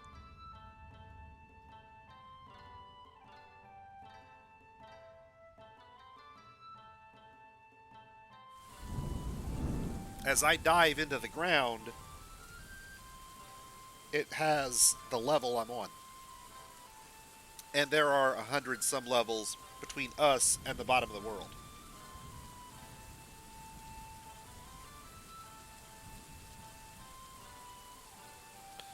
The easiest way to find your dwarves when you first start, and it probably remains the easiest way for a fair bit through the game, is to just hit F1. If I go over here and I hit F1, it will put me back to the wagon. By default, the hotkey for gate, is literally mapped to the wagon when you start. So F1 will take you back to your dwarves, lickety split. But let's say you build your fortress somewhere else on the ground. If you built it way over here in the corner, for example, you shouldn't do that, but let's say you did. F1 is going to put you over here, and if you don't remember where you were, that's not going to help you any. There's no good way to get back to them directly with a key, but you can do another thing. You can hit U to bring up the units list, and then hit Z to go to that unit, and it will take you right to that dwarf. It'll even mark him right here. This is that X right there, the yellow X, that's our dwarf. There's his skills.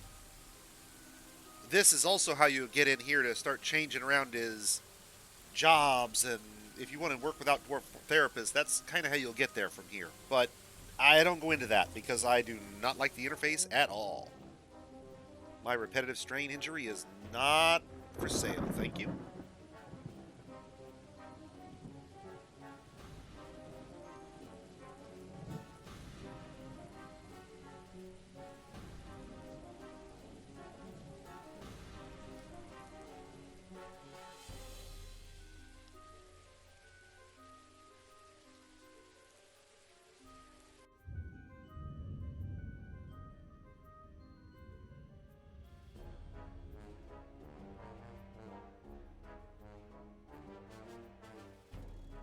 And our dwarves will sweep through here kind of like a hurricane, and they will plow the trees. This would be like a war crime for the elves. If I had the elven diplomats on, they would be all up in my grill about this shit. Holy shit, you genocided a 50-foot square mile of swampland that is so fecund it comes back as fast as you cut it. War.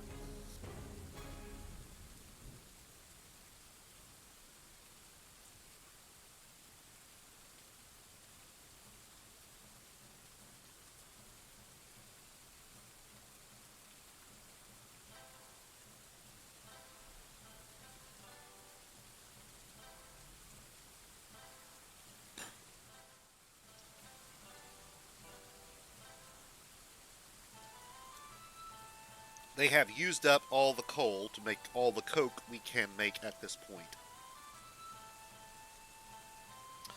And they will quickly exhaust the remaining bronze, like the same way, and then they will have made all the bronze they can make, and at that point they will be idle again. And when they go idle, I will sick them on trees.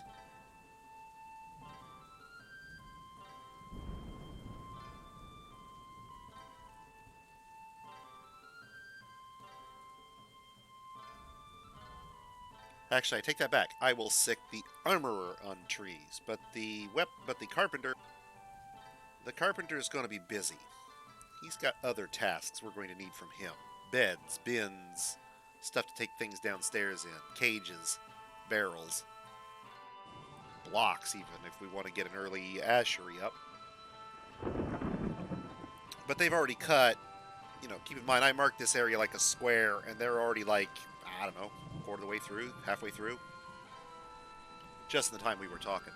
Now, I do need to get them below ground. So our weaponsmith, I think, has finished up the first run of picks. And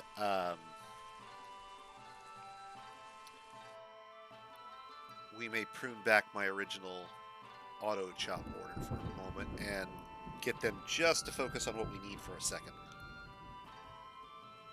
Long term, though, yeah, there's definitely going to be some wood cutting along that whole area. I want that whole area cut flat.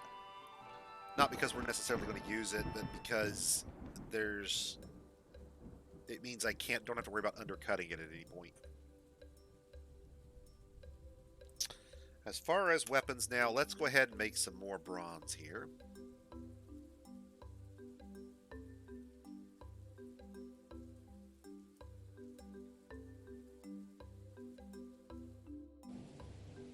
Bronze is actually pretty good as a hammer. Uh, blunt weapons really mostly care about density, and bronze is pretty dense. Iron is pretty good as well, and they're about comparable. Iron is maybe a bit better. Um, Steel doesn't gain as much over iron and bronze as a hammer. Now, when you start talking about edged weapons, steel, baby, steel. But blunt weapons are a little less material sensitive. They don't care so much about the edge because it's all about the impact and the density.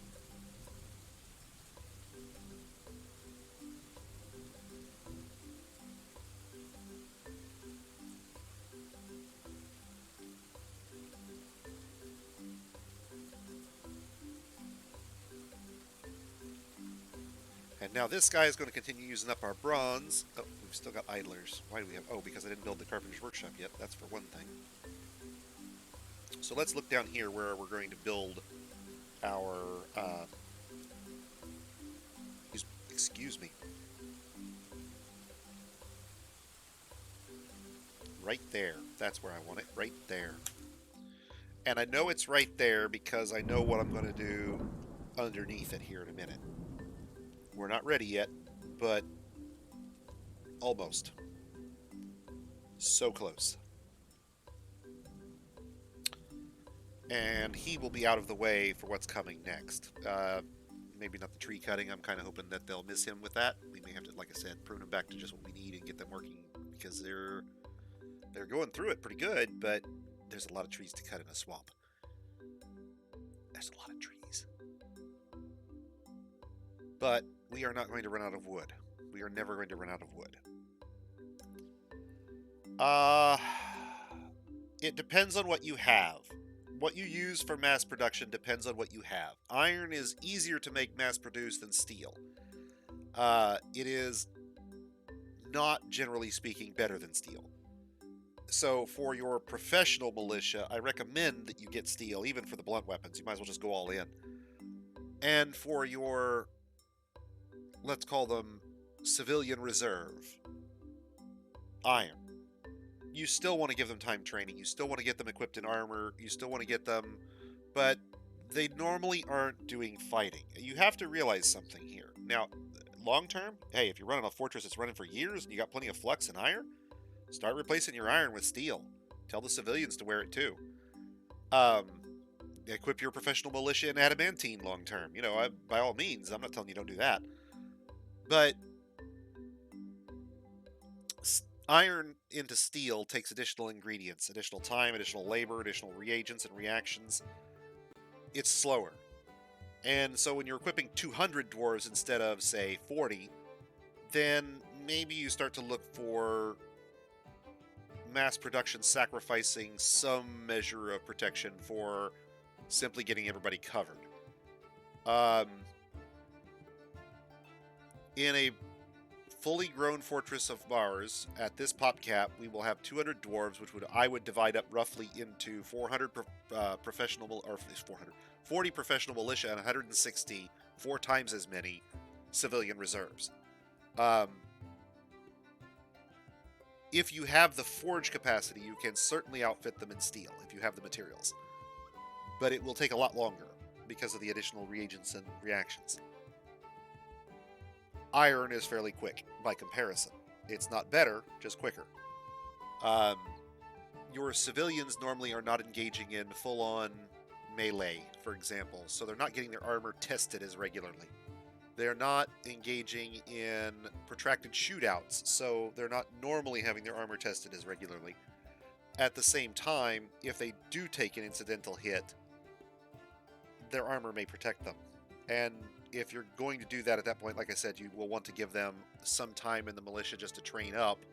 Not to make them professional fighters, but simply to get them some armor using skill and some shield using skill and some weapon using skill, whether it's marksman or whatever. I do recommend getting your civilians weapons. Wrestling is fine and good, and there's nothing wrong with having wrestlers, but if a wrestler comes up against that dwarf with, or that same skilled goblin, and the goblin has a sword, your dwarf is a shish kebab unless he's got really good armor. That wrestler will parry really well. He'll grapple and lock, and that's, make no mistake, he's a good fighter, but he is not matched with that guy who can hack through his armor. Generally, I try to set my training no higher for civilians than 1 month in 3, or 1 month in 2 if I'm really pushing them hard, because that's a lot of time to be on duty. If you can get away with it, don't train them directly. Put them on, set them up for something like archery training where they can go and do it when they're bored. And just let them go use bolts periodically. You will burn an absolute crap ton of ammo doing that. But if you use metal bolts, they can drop them on the ground, split up, so that you can melt them down and actually generate metal. So you can, at least when your guys are low level, low skill, produce extended play thoughts, extended playthroughs when I know how to play. I'm not sure what the question is, Devil. Are you asking me to recommend, like...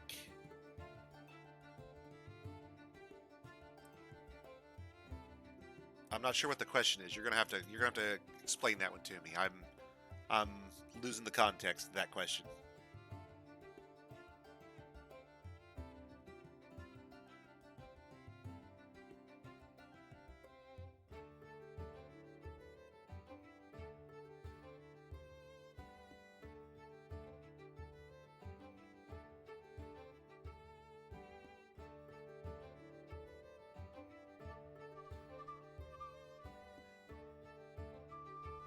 If you can keep a fortress running out of the gate and get it to survive a year with just no more than you've seen and watched, you're doing pretty well.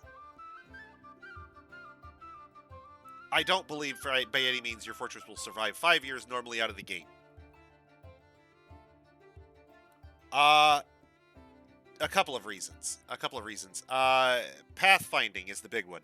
So let's talk about pathfinding for a minute. So this big mushroom area here at the top. The reason is actually the same, but caverns have an additional problem, and we'll get to that in a second. The caverns are not safe. That's the first reason. Most people don't dig random caverns out because punching a hole in the caverns is potentially hazardous to the dwarf that does it and anybody else that lets in. The other reason is pathfinding space. You do want to kind of control how much space you allow your dwarves to pathfind in. The more space you give your dwarves, the longer the pathfinding can get, the more degradation of play speed you will have by the additional pathfinding cycles.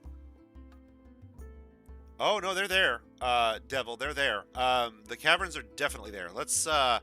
So let's do something. Let's show you what I mean. Let's pop Dwarven radar here for a second, and then we'll use Dwarven radar to find this thing, so you can know you can know that I know that it's there, and then I can show it to you. There's one. There's one right there. Floor 24. There's definitely a cavern here on floor 24. Ground level here, but it goes down, I think, there or up. Could be water. Not sure. But there's definitely, you see the opening there. There's definitely an opening there for the cave. Right there. Now, I'll prove it. We have the game on pause.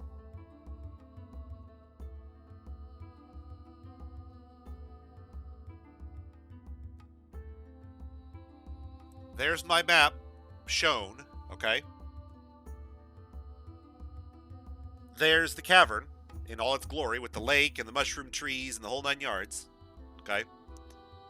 And there, as I move it around, you can see it fading out, yeah? You can use Dwarven radar in the dark. Just size up a farm plot and swing it around a little bit. That's Dwarven Radar. That's why it's not really a spoiler where the caverns are. If we really want to know, we can fire reveal and see it exactly, but Dwarven Radar is going to tell you, so firing up reveal is not even really cheating all that much. I mean, really. I know this cavern is here before I even looked at it. I can't tell you what's in it. I mean, reveal gives me some more information, but not really much.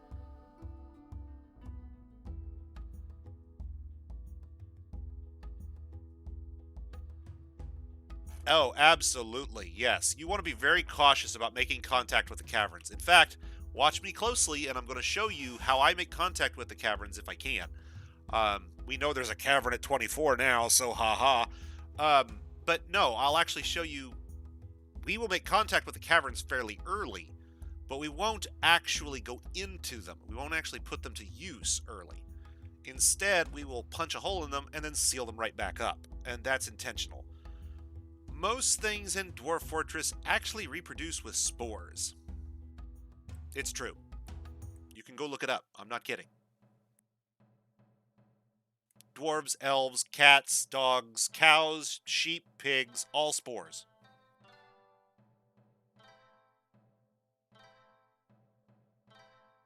There's no make a new pig animation below the level of the simulation, if you will, yes? And as I've already said earlier on stream, dwarves actually simulate like the jobs they're going to do and how long they're going to take, and then they sort of average out all those other things and they do them as one lump sum. So you do a lump sum of work, and then you do a lump sum of religion, and then you do a lump sum of eating, and a lump sum of drinking, and you do a lump sum of sleeping, and then you go do a lump sum of work again, for example.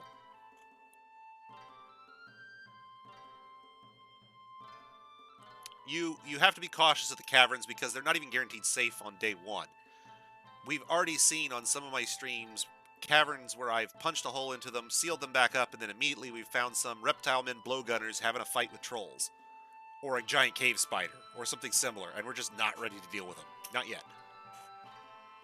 Sealing them back up is the best I can do.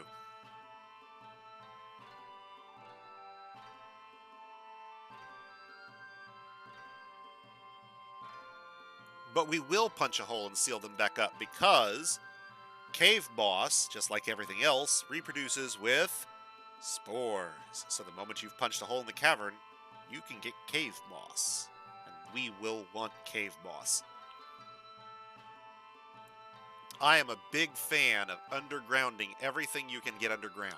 Big fan. Big fan. That's why I do an underground apiary. It's why I do an underground pasture space. It's why I do an underground farm. Even for my surface crops, even for my surface animals.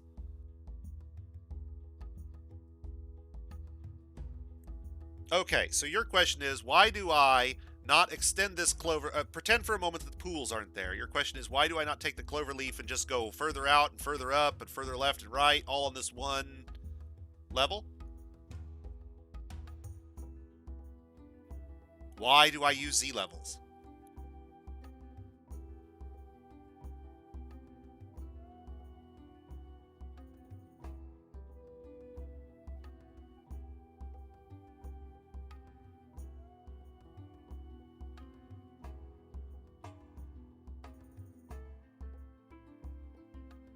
Okay, and the answer to your question is right back to pathfinding. Pathfinding is your greatest enemy in Dwarf Fortress. You just don't know it yet. Up here at the top, you see this little blue number? Right here. This guy? This is my time to live. I know it says frames per second, but you have to understand. You put enough shit on the map, you put enough dwarves on the map, you put enough cows and sheep and pigs and dogs on the map. Welcome aboard, Mutation Ivory.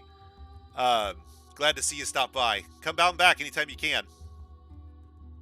You could stay at 0 for trees and stuff. Don't forget your invaders will arrive at 0, though.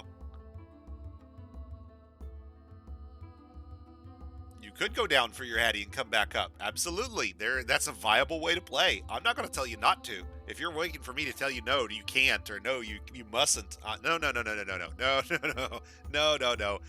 People have started out Dwarf Fortress and survived, demonstrated survival, all the way through to a working, functional fortress with nothing more than their starting 7. But pathfinding is the reason why I use multiple Z levels. If you how familiar are you, Devil, with pathfinding algorithms? When I say pathfinding algorithms, do you know what I mean in detail? Very, very fine detail.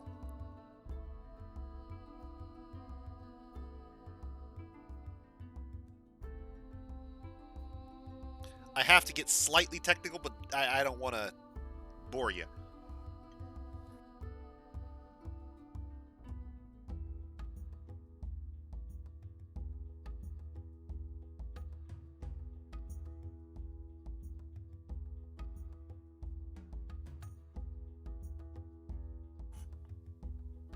Pathfinding in Dwarf Fortress uses what's called A star. It's a particular type of pathfinding algorithm. You can probably find demonstrations of A star out there on the map or out there on the web. I encourage you to go look if you're ever curious about how pathfinding works. But basically, you can imagine it like a flood fill. Okay? It starts at the point where the guy originates and it flood fills from this spot until well, it's not too many calculations, it's the length, the depth of the calculations that gets to be an issue. If a path is 5 steps long, it takes 5 flood fill steps, if you want to think of it that way, to hit it. You follow me? That's not so bad. If a path is 87 flood fill steps, that's a little more. You follow me? Because now it's got to map it's basically like if you imagine it like a radar pulse swelling out from where the dwarf is, in a sense. It's got to swell out through this entire room, and then it swells out through this entire room. And if it's on another floor, it's going to use the stairs at that point to get there if it can.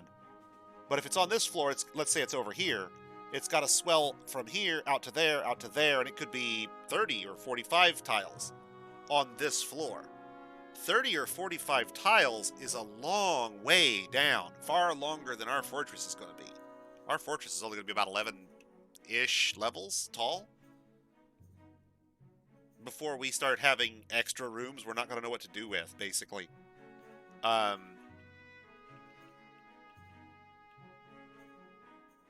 You can put everything on one floor. You will quickly degenerate the pathfinding due to the length of the paths. Unless you are very careful about... Right. Right now it's only mapping this space that I dig out, right? But long term, it's going to have to map out, say, something's 5 floors down, say it's down here on this floor, right? Pretend for a moment this is all solid and digs through. Say the thing we're getting to is here, right? If we're up here, way down here, pathfinding has to map from here, flood filling this room, flood filling the circular room that will be here until it hits the stairs. So it's going to flood fill over to here, hit the stairs, drop down to the necessary level, and then go, oh, now it's on this level, I'm going to go this way, flood filling, and it's going to flood fill out that way. Yeah. And if it's one layer, this could be 7 circles or 8 circles or 10 circles away, and suddenly it's 150 or 200 tiles away. And it gets very degenerate very fast, even though it doesn't look like it. It's much easier for the player to keep track of. Yes, I grant you. And I apologize for that in advance. For a new player, I imagine, especially if you come in the middle of a fort, it's probably hard to get the layout of things. Ask for a tour. The guy showing you a fort's going to be happy to take you on a tour and show you where everything is and how he's laid out his particular brand of fortress, whatever that might be. Make no mistake, whether he's doing it for art effect or he's doing it for... All right, yeah. You're never going to have a problem getting a guy to show off his fort. Even the biggest introvert is always happy to go, oh, well, I did this thing for efficiency.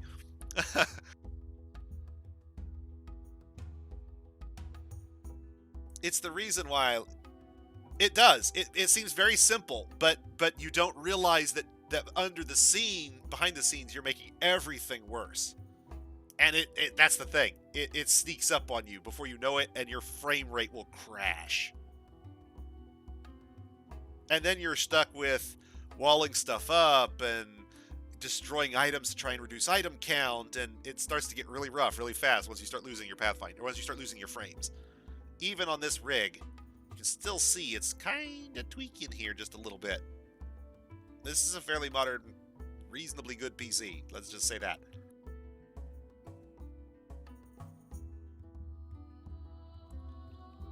Building a tower or the traditional pancake stack fortress is not nearly as intensive as building on one layer in most cases. That's not to say that you can't improve on that, which is what the micro fort idea is thinking to do. You understand what I'm saying? Each fort might be on one layer, but if everything the dwarf needs is mostly in this one room, except for his bedroom, and instead of 5 levels down and 27,000 steps into the corner, it's actually just, 15 steps away to his bedroom, we should improve overall pathfinding time, and dropping it almost to 0 at that point. And the only if will be if these guys will, if they demand individual temples. My next question is, will they properly use the temple that is assigned to their floor, or will they use whatever I designated first? And my guess is they'll use what's first, not on their floor. So we're going to start out with a general temple like we normally do down on the admin level, which will double as a hospital and a dining room, and we're going to forget germ theory exists, I guess. But we're going to do it. And the admin guild hall will basically become the first public space. As we get enough dwarves to merit each subdivision having its own proper guild hall, we will dig them out and smooth them out and engrave them out and put furniture in them and give them all their own individual guild halls, and then give them all their own level of temples and taverns as well. And we'll see if we can mitigate the pathfinding a bit. Does that make sense? I don't know that the pancake stack hybrid will work this way. I think that it will mitigate some of the pathfinding we've had by getting everybody's bedrooms closer to where they work. Yes, you very much have. If you go long enough and you survive long enough, the frame rate will eventually kill your game, unless you're limiting things very ruthlessly. If you're running 20 dwarves, that's not such a problem. If you're running 200 dwarves, you're probably going to run into it sooner or later. Your frame rate will dive. Things will take longer. What you watch me play through is relatively quick, but the game will slow down drastically if we go long enough. You get around that by running smaller forts, less dwarves, fewer animals, lower invaders, smaller scope, yeah? Unlike modern games, Dwarf Fortress is not multi-threaded. It is a single-threaded game, a single-threaded application, meaning it only runs on one core at a time. It cannot run across multiple cores. Not really. I think technically the graphics render on another core, but that's not really the... I can kill that game and still find it in a new playthrough. What do you mean? I want to make sure I understand. You can have a fortress, abandon it, and then start a new something else in that world, and then come across your old fortress later? Is that what you're asking me?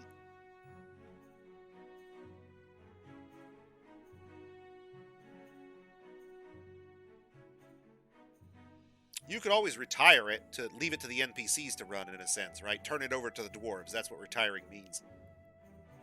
If you retire a fort, it becomes like an NPC fort.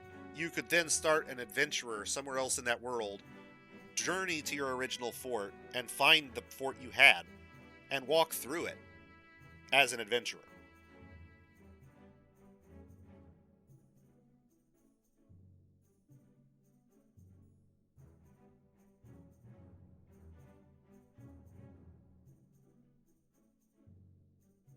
You can unretire or reclaim that fortress later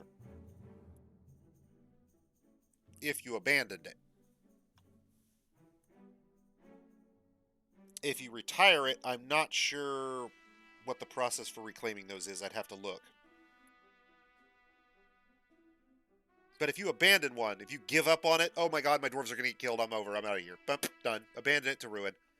Your dwarves all flee and scatter, your stuff's all scattered all over the map, and there's nothing left here, right? When you come back, it's just all scattered everywhere. You'd have to put everything back together. But you can reclaim an old fort if you've lost. Try again, or pick up where you left off. Well, when you say a new playthrough, you have to be specific what you mean. Do you mean a new playthrough on the same world, or do you mean generating a new world? You have to be very specific because new playthrough doesn't necessarily mean what you think it means with most games.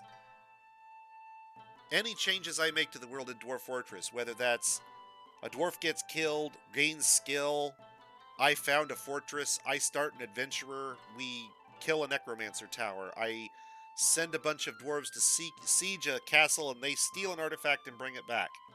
All of that becomes part of the world permanently. Parameters. What do you mean? What are the parameters? More precision, mate. Details. Details. I know that somebody said that our life is frittered away by them, but he was never playing Dwarf Fortress.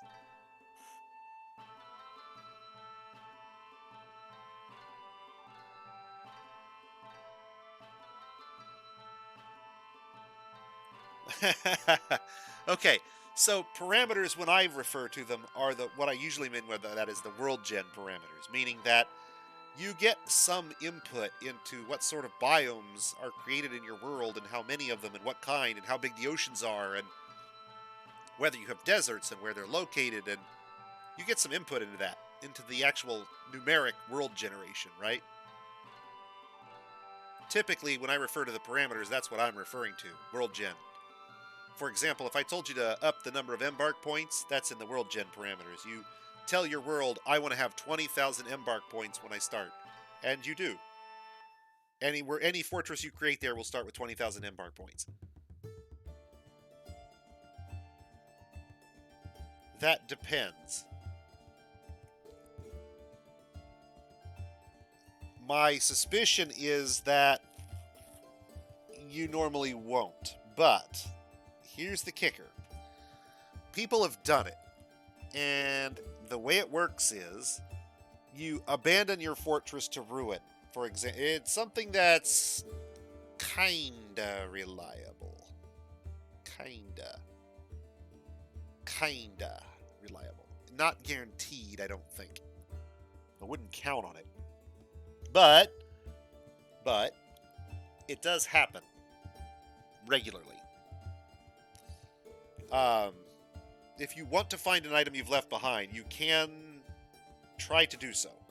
Build up a fortress, make the item you want to have found later, right?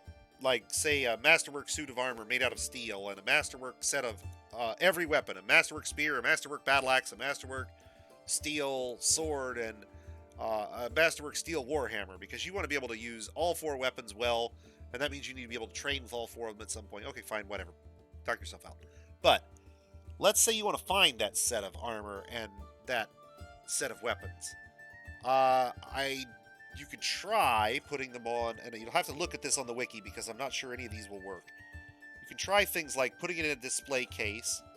You can try putting it in lead bins. I've been told they don't move around as much when the scattering happens. If they're stored in lead bins, they don't move entirely.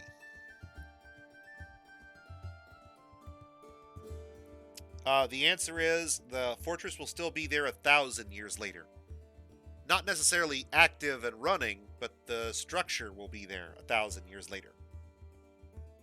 If you started a new playthrough, whether as a fortress or as an adventurer, 1,000 years later, if the fortress is not actively in use, it could be reclaimed or visited. If it was in use, you could still visit it as an adventurer. Okay, we've got our trees. We're good. We've got everything we need there. Now, it's time to do some digging.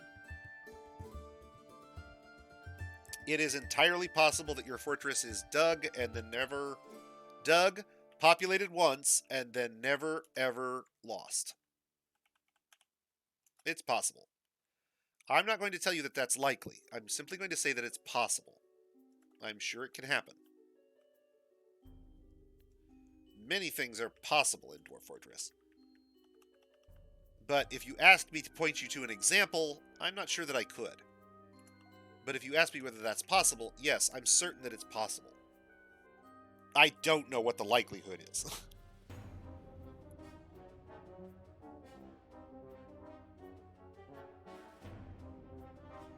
No problem, boss. That's what we're here for.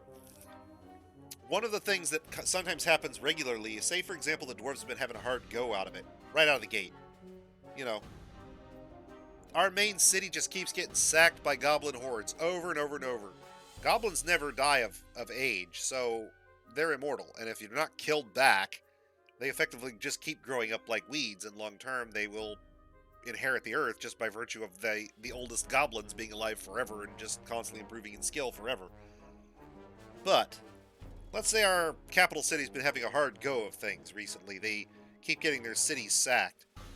When you start your fortress up, initially, it's nothing more than a hole in the ground, like mine. Elves are as well, but elves have wooden weapons and goblins understand iron, so you do the math. Um,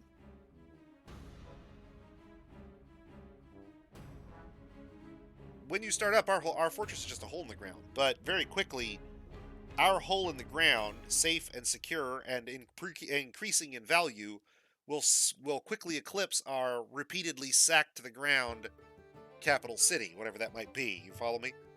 At that point, the king is going to look around and go, "Fuck this place! I'm going to live in that hole in the ground," and he'll move in, and we'll have to deal with it. He'll make demands of us. He'll, if you haven't seen that by now, oh, bay, boy, that gets nasty fast. Depending on what he wants. Sometimes you have to arrange for the king to have a little incident.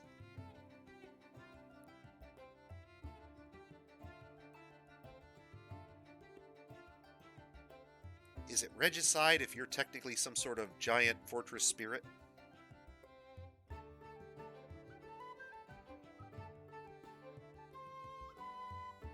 I don't know, but that's not going to stop me.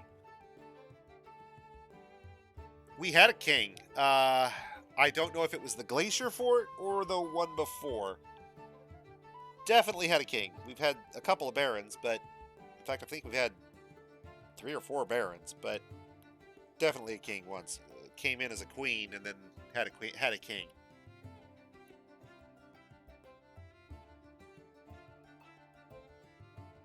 But if I recall correctly, that world had been getting hammered by a giant goblin civilization, and I want to say that was the Glacier Fort.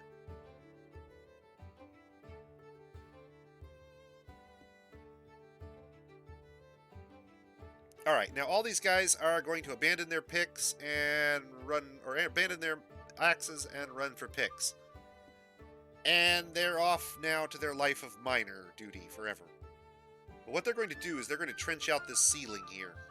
I'm going to put in a skylight. I think you can get counts and dukes, but don't quote me, devil.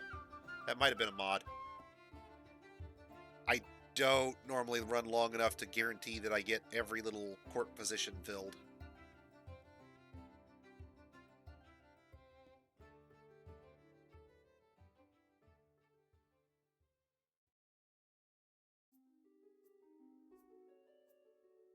You might look out there at nobles.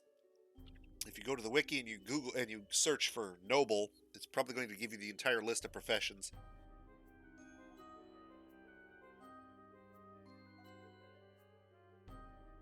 But since you asked, and I don't know the entire list,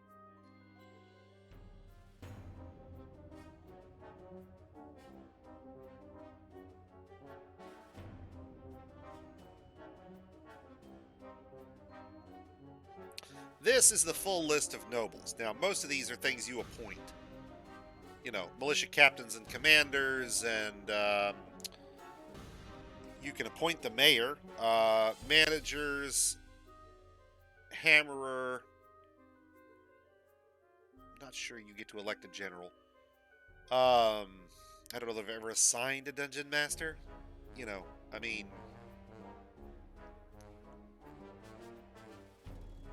these are the requirements, and I mean,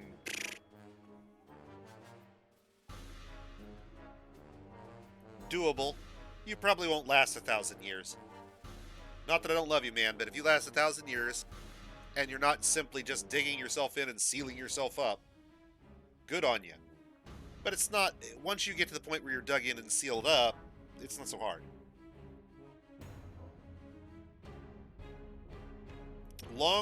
So essential to a fort, no. Essential to keeping all as many dwarves as possible alive and happy, yes. Um, People have definitely dug in their starting 7 with whatever they brought with them, and then survived with nothing more than what you brought with you. It's been done. Um,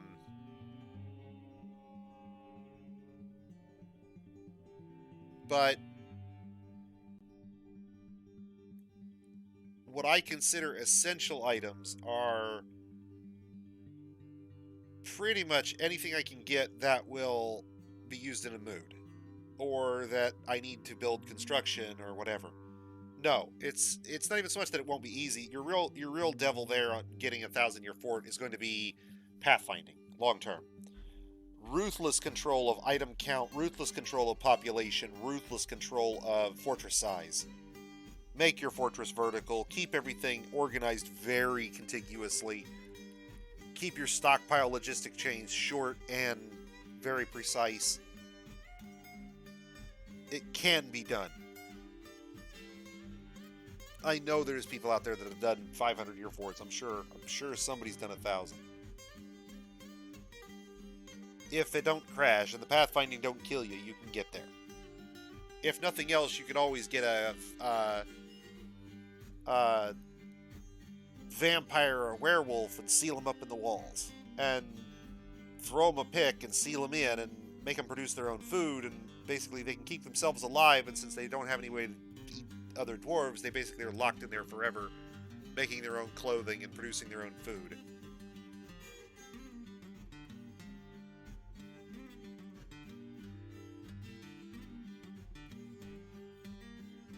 Can't do that there.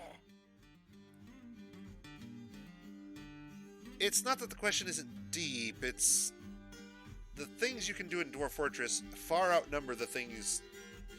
How do I put it? Well, especially once we start including modding, the things you can do in Dwarf Fortress far outnumber almost the things you can't, in a sense.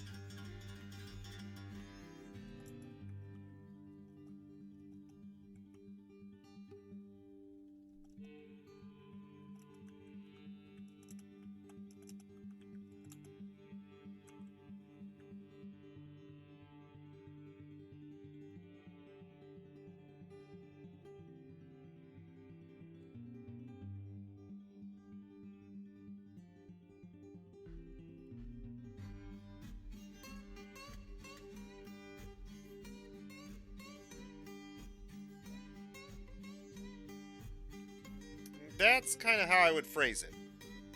What I'm trying to do is show you a style of play that you can reliably deploy most any place and be reasonably sure that you're going to be effective. Not guaranteed. It's taken us a long. I've cut a lot more trees, for example. I've cut a lot more trees here than I probably should have, but I cut way back so that it's all trimmed.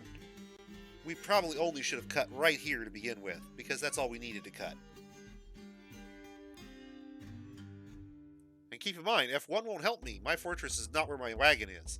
See? F1 brings me to the wagon, and this is my fortress. If I don't know where the two are in relation to one another, F1 won't help me. You can set your own hotkeys though.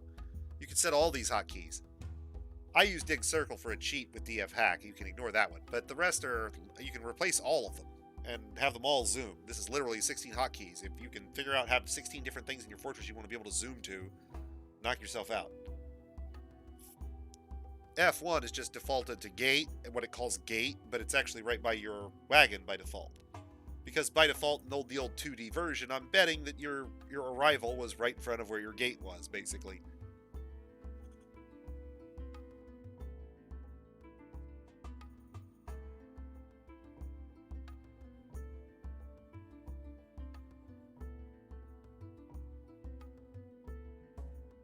You will definitely get lost over a few playthroughs. Look, man, I love you, and that's not meant as any sort of slight. You will definitely get lost. You will want to have the wiki to hand. You will get lost. But I don't ever mean that you can get so lost that you won't be found. I just mean that you'll get so lost you're not sure what is wrong. And you're going to have to ask somebody or figure out from somebody what you've done wrong. Or maybe you've discovered a new bug, and that's entirely possible as well. Your question about how do you know if it's a bug?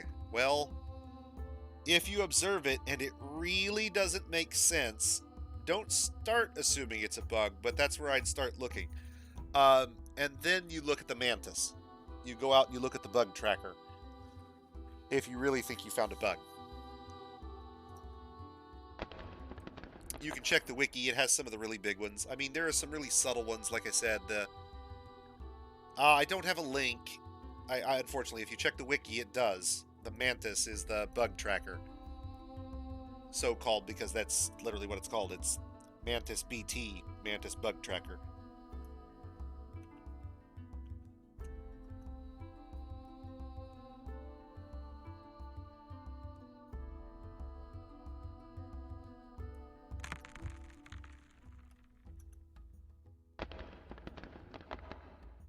And in the meantime, like I said, feel free to ask all kinds of questions. Right now, we're delving what I call the central core of my fortress. And in my hybrid design that we're talking about, because I'm not doing full-on micro forts, I'm still doing pancake stack because of the way I'm handling population.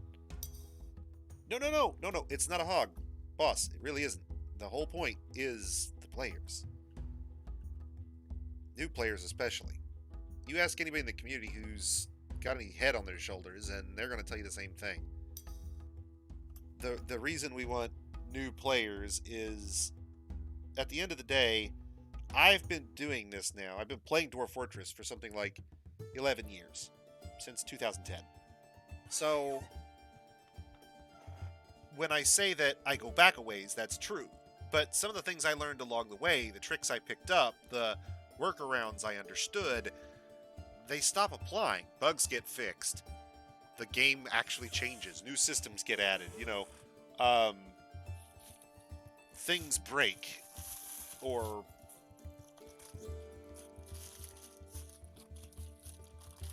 you get the idea. But the gist is that even some of the tricks I picked up when I first started don't apply. And some of the bugs that were there when I first started are still here.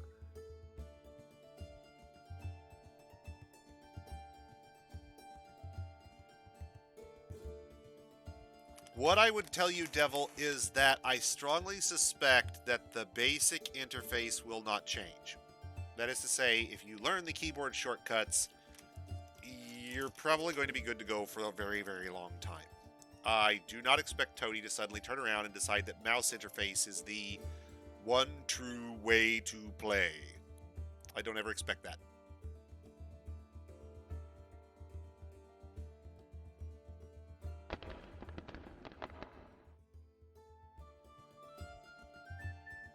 That's not to say I won't love and use the Steam interface, because holy shit, let me tell you, boss, this interface is sometimes really painful. There's a reason I use Dwarf Therapist.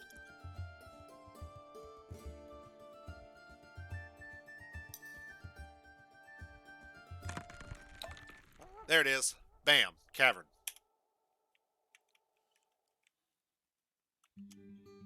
Right there. Bloop. Right above water. The first thing we do, we cancel all of these jobs on the level above where we made contact. All of them. Gone. We immediately convert them to up staircases. All of them. Replaced. Now, the level above that, let it finish out. Level above that, doesn't matter. All of it, finished out. This level, you want to have all of these as ups. Not up-downs, ups. And up-down is open to the bottom, meaning that this guy is open to the caverns. And any job going on the level below that, where we just made contact, get rid of it. And if there's any below that, which is possible, get rid of those. We don't need them anymore. We have discovered a cavern. I don't even know if this is the cavern we originally found. I don't think it is. It might be. We're 26 here, so it might be. Because we found that cavern at 24, right? We said there was a cavern at 24, so it would have been right around in here. Probably very close to here. Where is our staircase descending? Right there. So there's actually a stone pillar. If we had built just a little, and we may have on the last time we did this, we may have built slightly to the right of where we just did. Because when we did this the first time, I don't think we actually made contact with this cavern on the way down. But we built almost the same place this time. Almost exactly the same. And our fortress is going to differ by... this new universe is about 6 tiles to the left of the old one.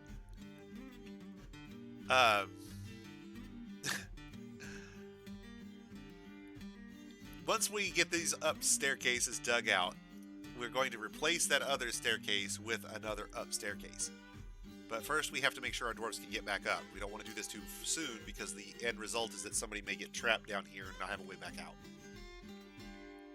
And nobody else may come down and finish it off properly. That would be bad. You understand what I'm saying? So now someone will come down here. They will dig that out. Hopefully they won't stand on it. We'll see. Once they've channeled that out, it will be a hollow. That's not any better than the up-down staircase. Stuff can still climb in. Stuff can still fly in. You don't want that. That's bad. As soon as they dig it out, you then replace it with an up staircase. And hopefully he didn't fall in. Doesn't look like he did. Good for him. He lives to fight another day.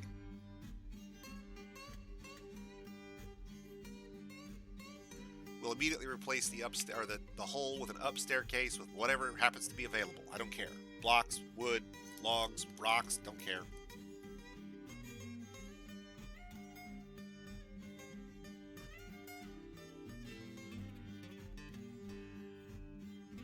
As soon as it's done, we're now sealed up and safe again.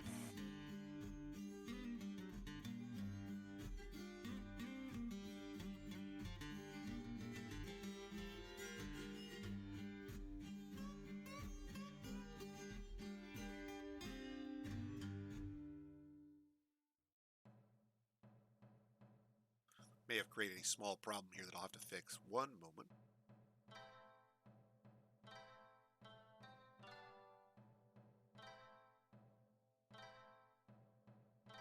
I have to use a log to make a floor to reach that thing so somebody can dig it out because they removed the ramps before they actually dug out that one tile somehow.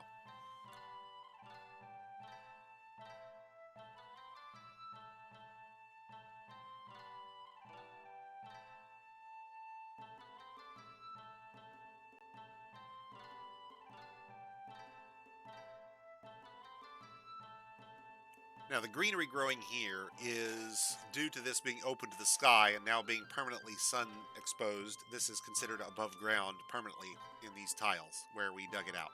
Now, these corners are not, but that doesn't matter. We're not going to grow anything there.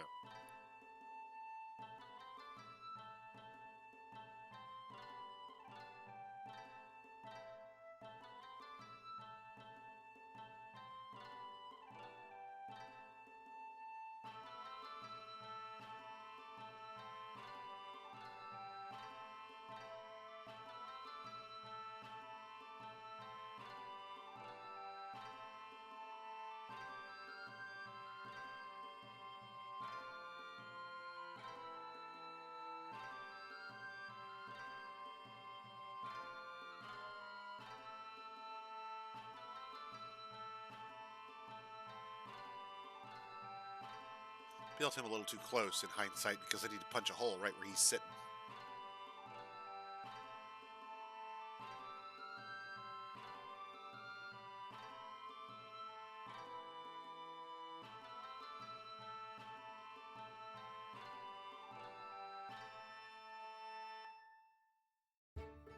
And the carpenter will build his new workshop and get rid of the old one.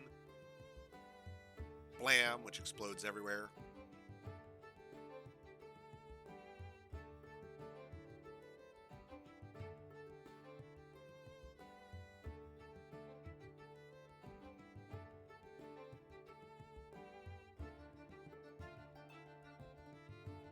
Gonna dig out a quick floor here, and since we have so many high-skill miners, this phase I expect to progress a lot faster than it would have previously. We will go through dirt and soil like butter.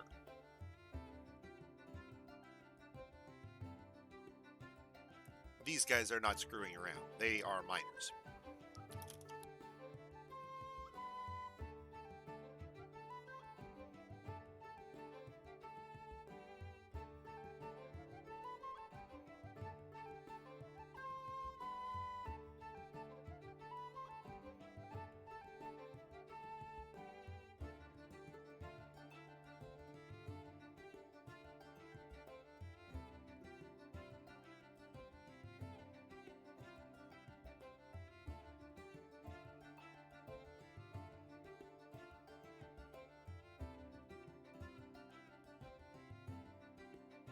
If you're going to farm and you don't have access to soil, whether that's above ground or below ground, you have to irrigate. Now, irrigation is not a constant thing. You don't have to do it repeatedly. You only have to do it once. But effectively, you must take some water and wash it across the stone floor surface.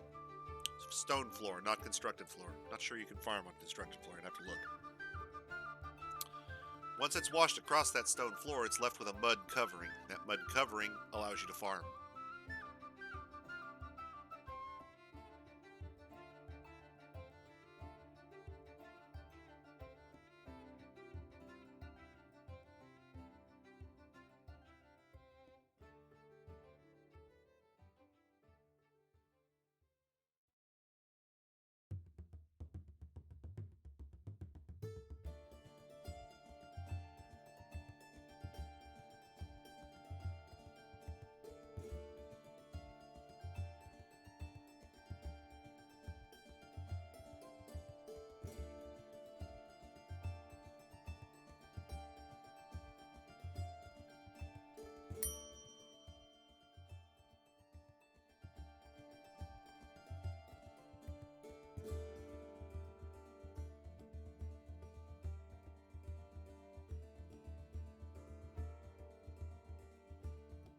Now, stone is a little slower, but not that much for our guys.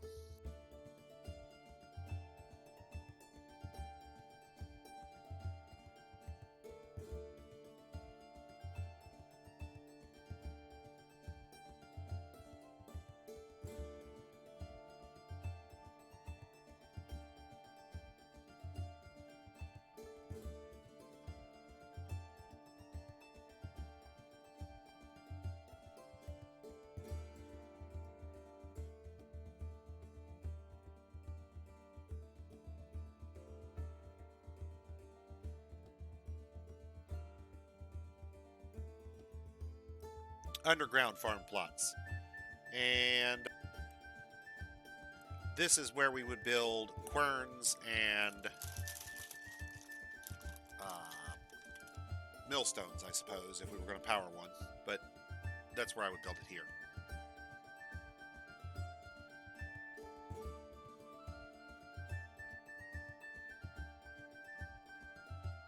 Although in hindsight, no, I wouldn't. I'd build it down one more level because they could get the value on the guild hall that way.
Okay, Devil, this is one you're going to want to watch if you've never seen my stream before. This is one of the problems that new players will run into regularly. It's not actually a bug, it's the way things work in a fortress. Imagine for a moment, if you will, you've got a farmer, and he's planting seeds in your farm up here, just like this one. Okay, so he's taking them out of this stockpile here, and he's planting them in this thing here, right? Now, somebody finishes up a plump helmet meal down in the dining room, leaves a seed behind. Suddenly, while this guy's busy planting, that's fine, man. This is one you're going to want to watch. Timestamp this in your brain later if you don't watch it now. When that guy finishes up his meal and leaves a seed behind, a hauler is going to try to pick that seed up. And in the current version of Dwarf Fortress, he will try to pick up as many as possible, which means he'll grab a barrel to do it if possible. So he'll grab a barrel of seeds, and then he'll head for the dining room. The problem is, while he's moving that barrel of seeds to go pick those seeds up, that barrel can't be used by anybody else. So your farmer can't plant any seeds in the barrel. At which point, he's going to send a little crabbygram to the announcement spam saying, There's no seeds in your fortress. There's no seeds in your fortress. There's no seeds in your fortress. The reality is there's plenty of seeds in your fortress. They're just all in a barrel and they're all on the run. You don't want that. That's bad. You do want the guy to pick them up. You do want them delivered up here. You do want them stored up here. You do want them stored in barrels, but you don't want the barrels to go run on a walkabout. And you avoid that by having 2 stockpiles for seeds. The outer stockpile here, this one that's flashing just the corners, is no barrels. We'll take from anywhere. This picks up the loose seeds. They'll be brought here. They'll be dropped on these tiles. That's fine. Perfectly safe. The inner stockpile has barrels and will take only from links. And we're going to set it to take from this stockpile. So now it takes from the outer stockpile any seeds that get stored loose, get moved to this stockpile and stored in a barrel. We get the best of both worlds. All of the storage for seeds you could possibly want in barrels. Loose seeds don't tie up every seed in the fortress. Loose seeds get picked up by no more than, what are we looking at here, 16 people? At most, in your giant fortress.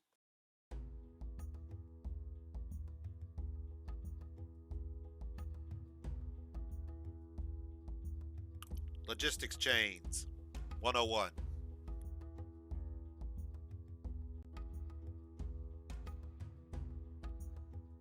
It's not a bug. It's intentional that your farmer can't use the seeds while they're on the run, obviously. It's kind of annoying that he spams your Krabbygram about it. Cancels that plot of farm tile for the season and moves on. But it is what it is. So that's how you'll adapt to it. 2 stockpiles.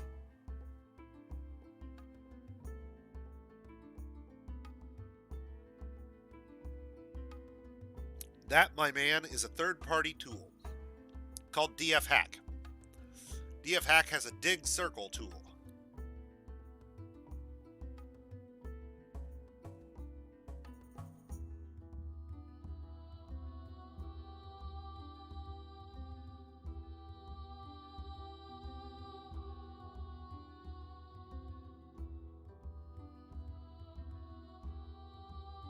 You tell it the radius, it gives you the circle. For pretty's sake, I recommend an odd number.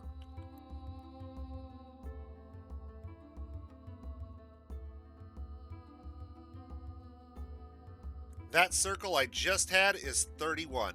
The big one that I just did. This one over here is 15. If you look, there's 5 tiles of farmland, 5 tiles of stockpile, and then 5 more tiles of farmland. 15 inside. 5 is the circle no, this one over here, the one I made over to the side here is 31. That's as big as you should probably normally go. The reason is, in the current version, stockpiles can't be bigger than 31 by 31. So, or the inside space on that. You follow me? So, if your room is any larger than that, okay, sorry. If your room is any larger than that 31, you can't fill it with a stockpile. You'd have to use multiple stockpiles. 15 is a nice, comfortable circle. Not super giant, not super small.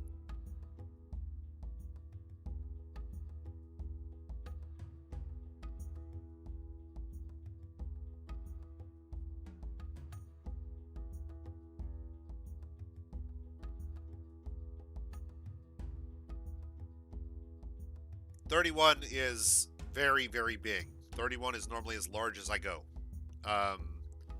That's not to say there haven't been rooms I've dug larger, but not rooms that dwarves occupy. Rooms larger than 31 for me are things like reservoirs for large applications of fluids.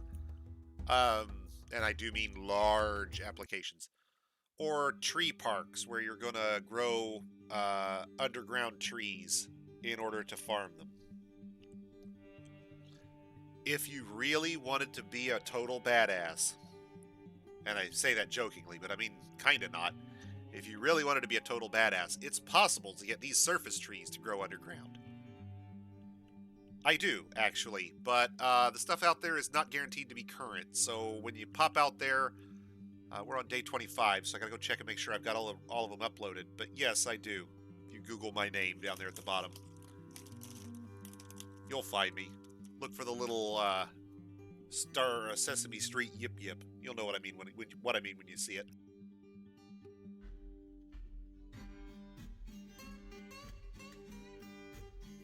No problem, boss.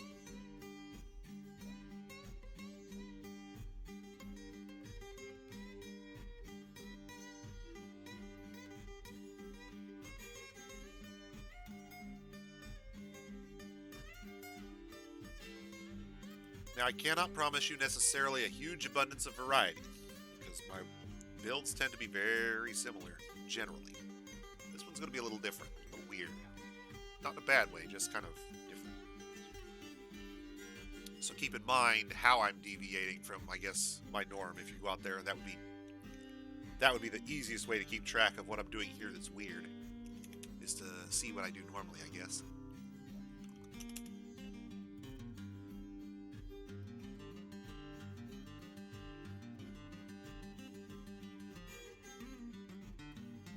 Now, we don't actually have any farmers in our fortress. We didn't take one with us when we started. So the first rule of dwarves is that all dwarves can do all jobs to a basic minimum quality of labor. That means every dwarf is a farmer, every dwarf is a wood burner, every dwarf is a weaponsmith, every dwarf is a miner, or a mason, or a stonecrafter, or an engraver. But what is basic quality to a dwarf might be superior to a human, but it's not to a dwarf, meaning that basic quality engravings don't engender as much goodwill as your super high quality masterworks do. So you'll want to have highly skilled dwarves making highly skilled objects whenever possible, but every dwarf can do every job.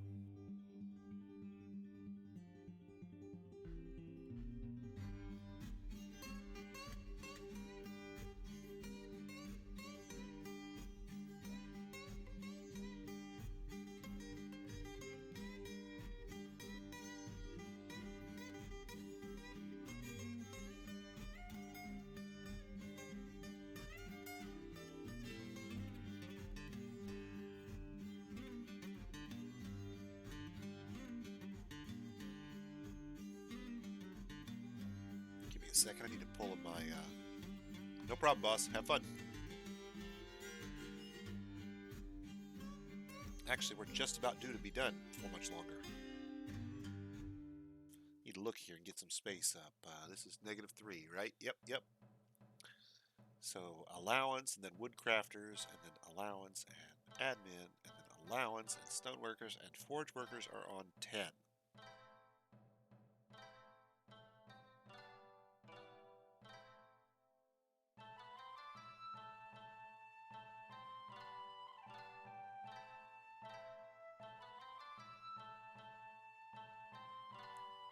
Now, I do really want this to be this big.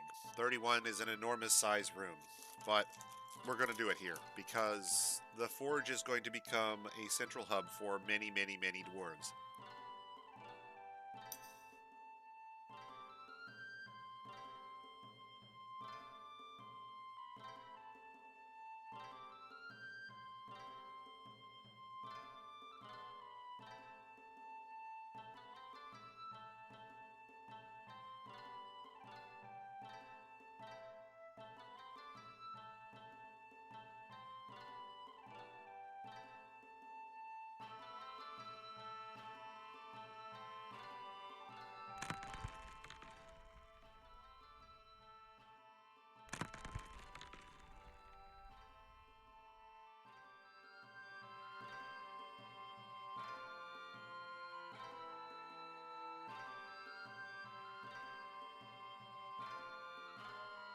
And we need to start getting stuff underground before much longer as well. So that's the other reason I'm doing this.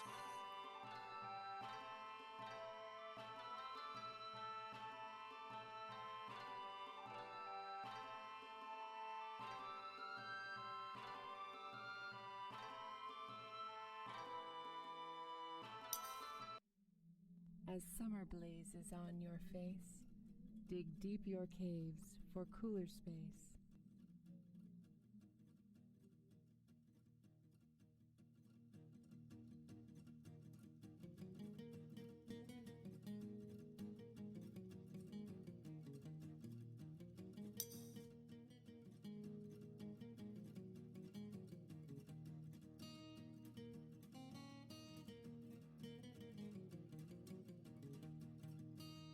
Okay.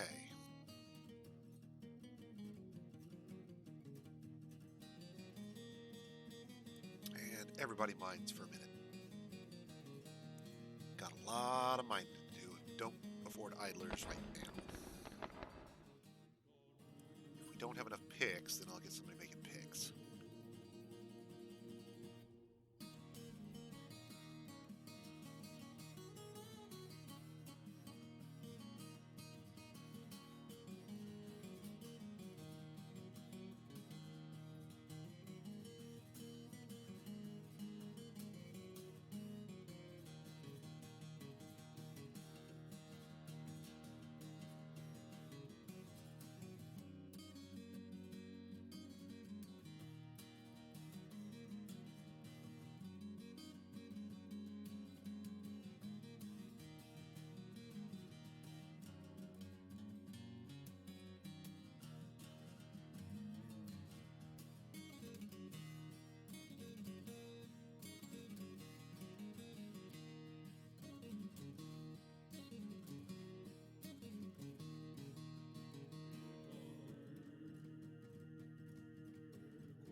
Betting that's coal right there.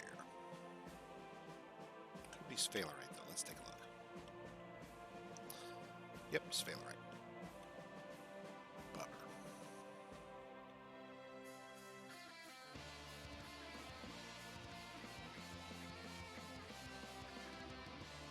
Oh well. Zinc is a lightweight metal. We can use that for making bins.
A little smaller, I think, than 31.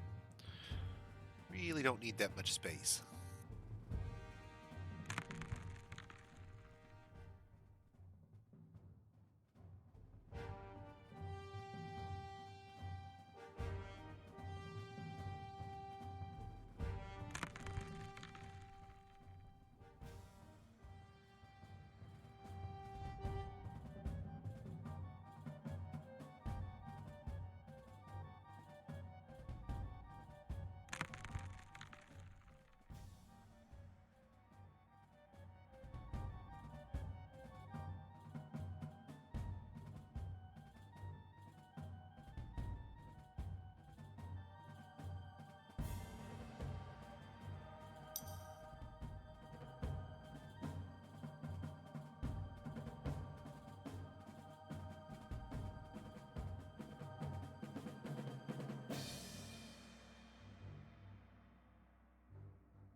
thinking about this for a minute.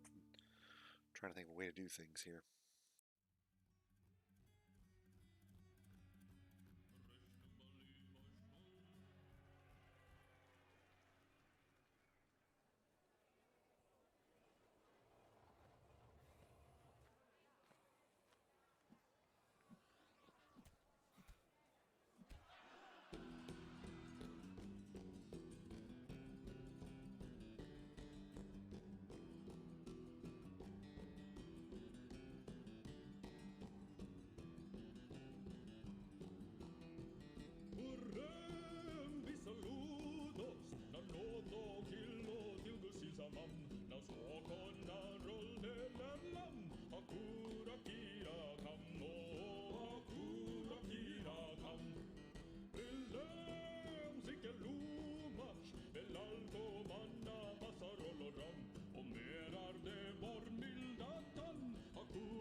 Let's start digging some more holes in the ground, Olin. More We've got people. company.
Oh, here's a great one. Completely helpless in stressful situations.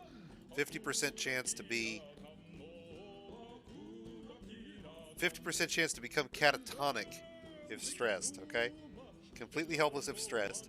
Is somewhat quarrelsome. Picks fights, goes catatonic.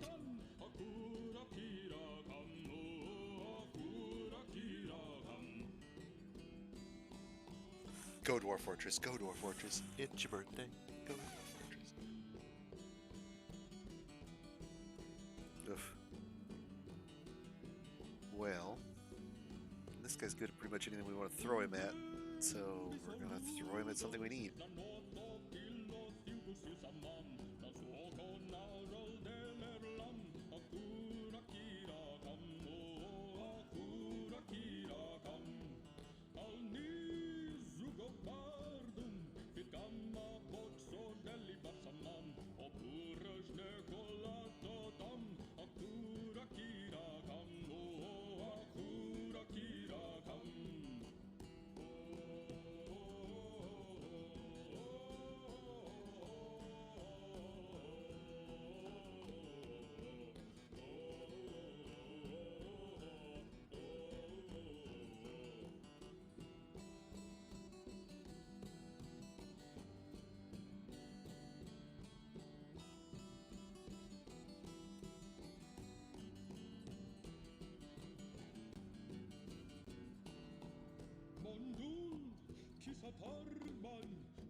Okay, guys, it is 3 hours and 30 minutes into our session, and I think here's a really good place to leave it for tonight.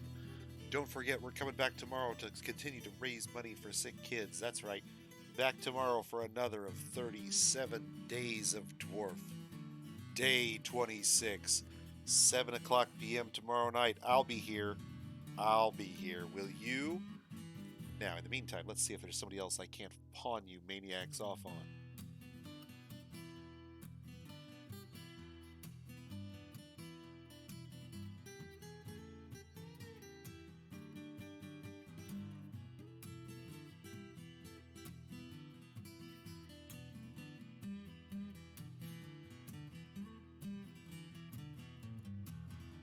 Looks like we've got one guy out here. Let's give him a go.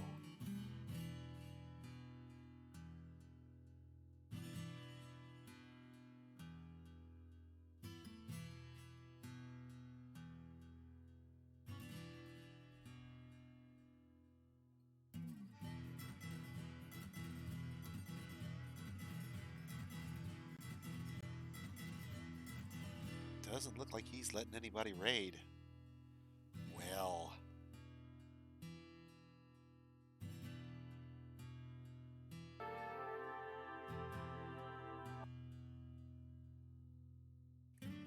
Well, this guy's going to kill camels. That's at least mildly interesting. Let's do that.